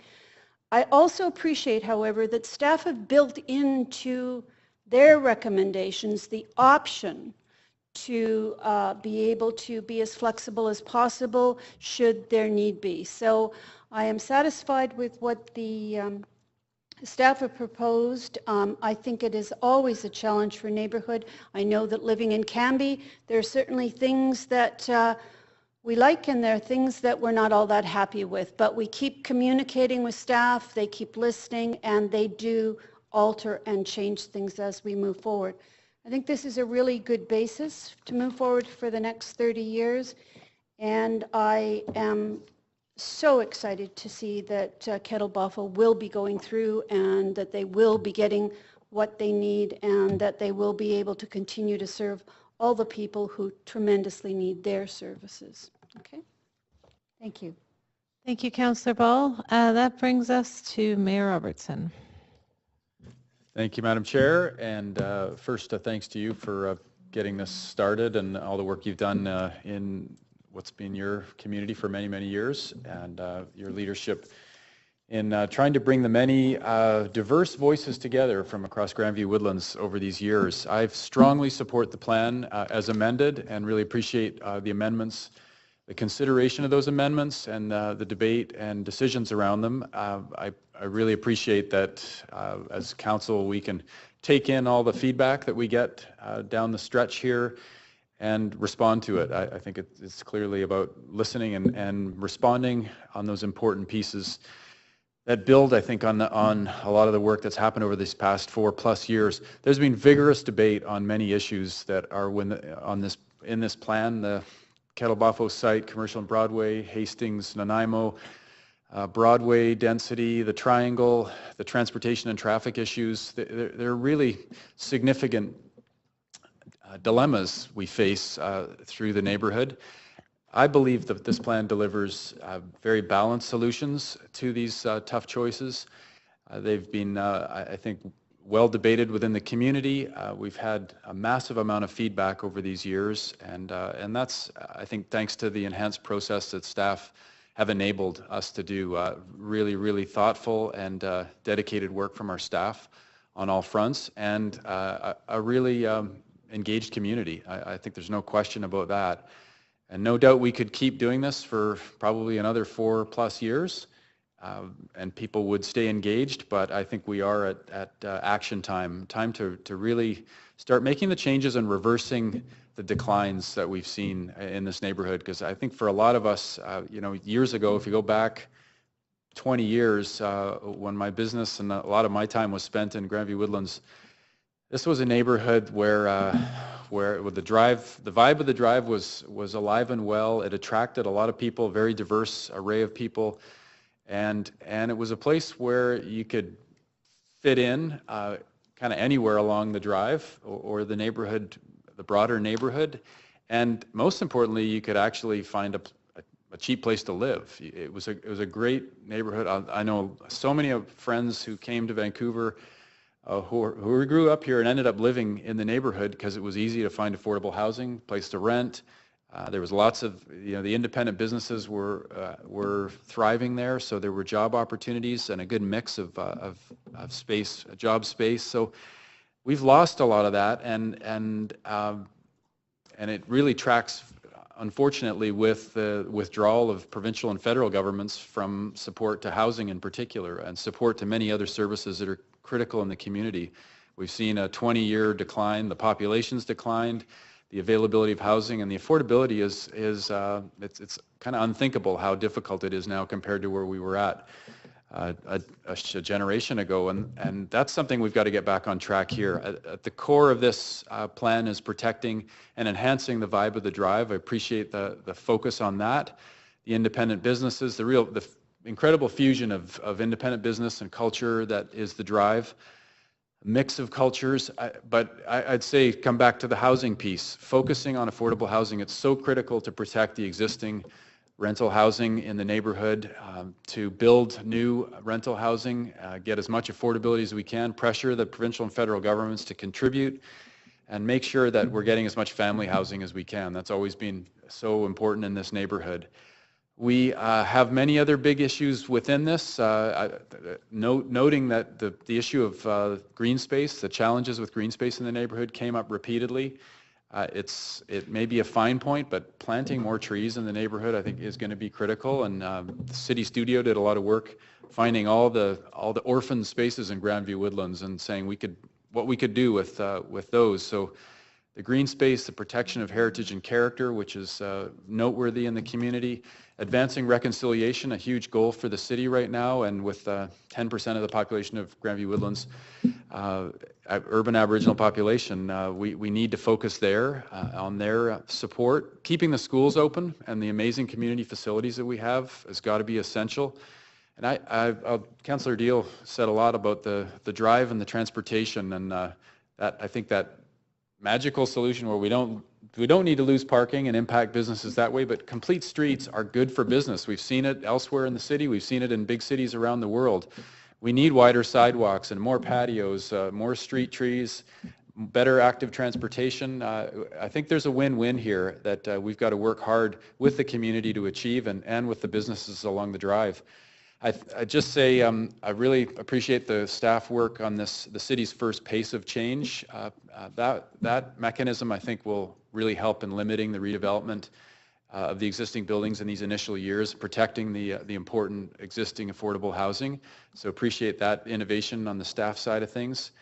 I just maybe in closing, it's been a really long process.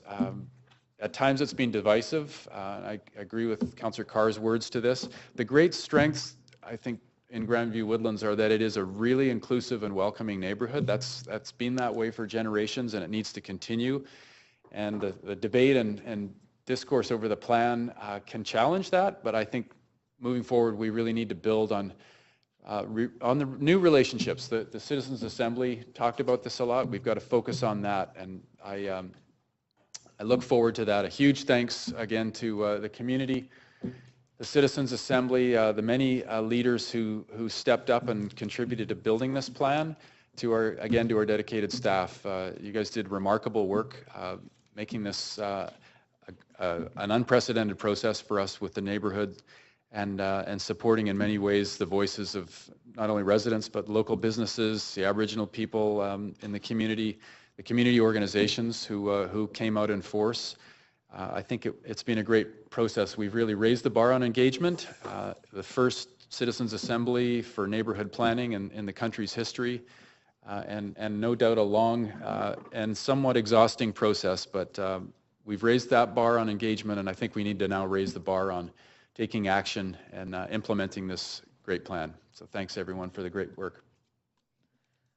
Thanks, Mayor Robertson. I don't think I could have said it any better, so I won't. But I will just briefly thank Council for your patience with the last number of hours. Well, with the last number of years on it, but particularly the last number of hours. It could have been a very challenging chairing process, but it has not been, so thank you for that. We're going to move to vote. I am going to be severing the motion, not us. So A through D will be our first vote. These are the 4 recommendations that were originally from the staff report at the request of Councillor Carr.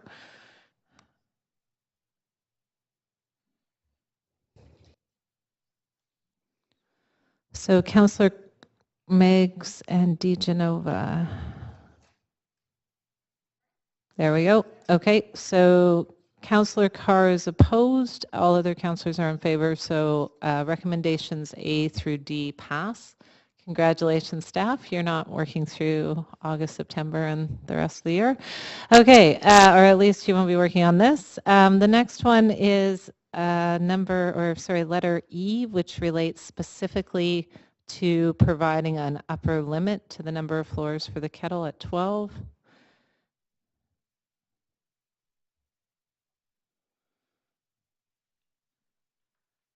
Councillor Ball, did you want us to?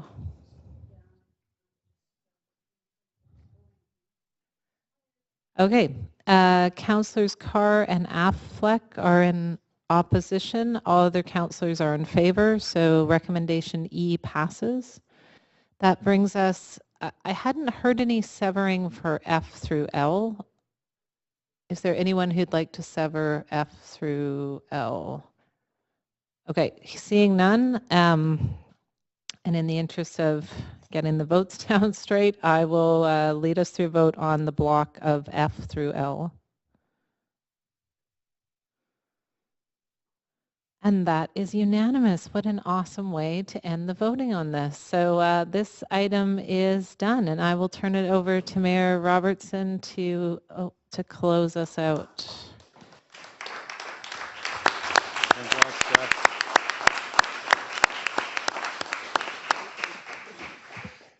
Okay, thanks, Councillor Reimer. We'll now convene a regular council to deal with the recommendations and actions from today's Standing Committee on Policy and Strategic Priorities. Madam Clerk, may we have the roll call, please? Mayor Robertson is in the chair. Councillor Louis is not present. Councillor Stevenson. Here. Councillor Deal. Here. Councillor Jang. Here. Councillor Reimer. Here. Councillor Meigs. Here. Councillor Ball. Present. Councillor Carr. Here. Councillor Affleck. Yep. And Councillor DeGenova. You have a quorum, Mr. Chair. Thank you very much. And we need a motion to adopt the Standing Committee's recommendations. Councillor Ball, seconder. Councillor Jang, any debate? All those in favor? Any opposed? And that carries. So it is official. And just before we adjourn, everyone have a great summer. Hope everyone gets good rest. It's been a very productive last several months here in council chambers, and now we have a beautiful summer to enjoy and be out in the community more with. So everyone enjoy summer. We need a motion to adjourn. So moved. Moved and seconded. All those in favor? Any opposed? That carries. This meeting is adjourned. Happy summer.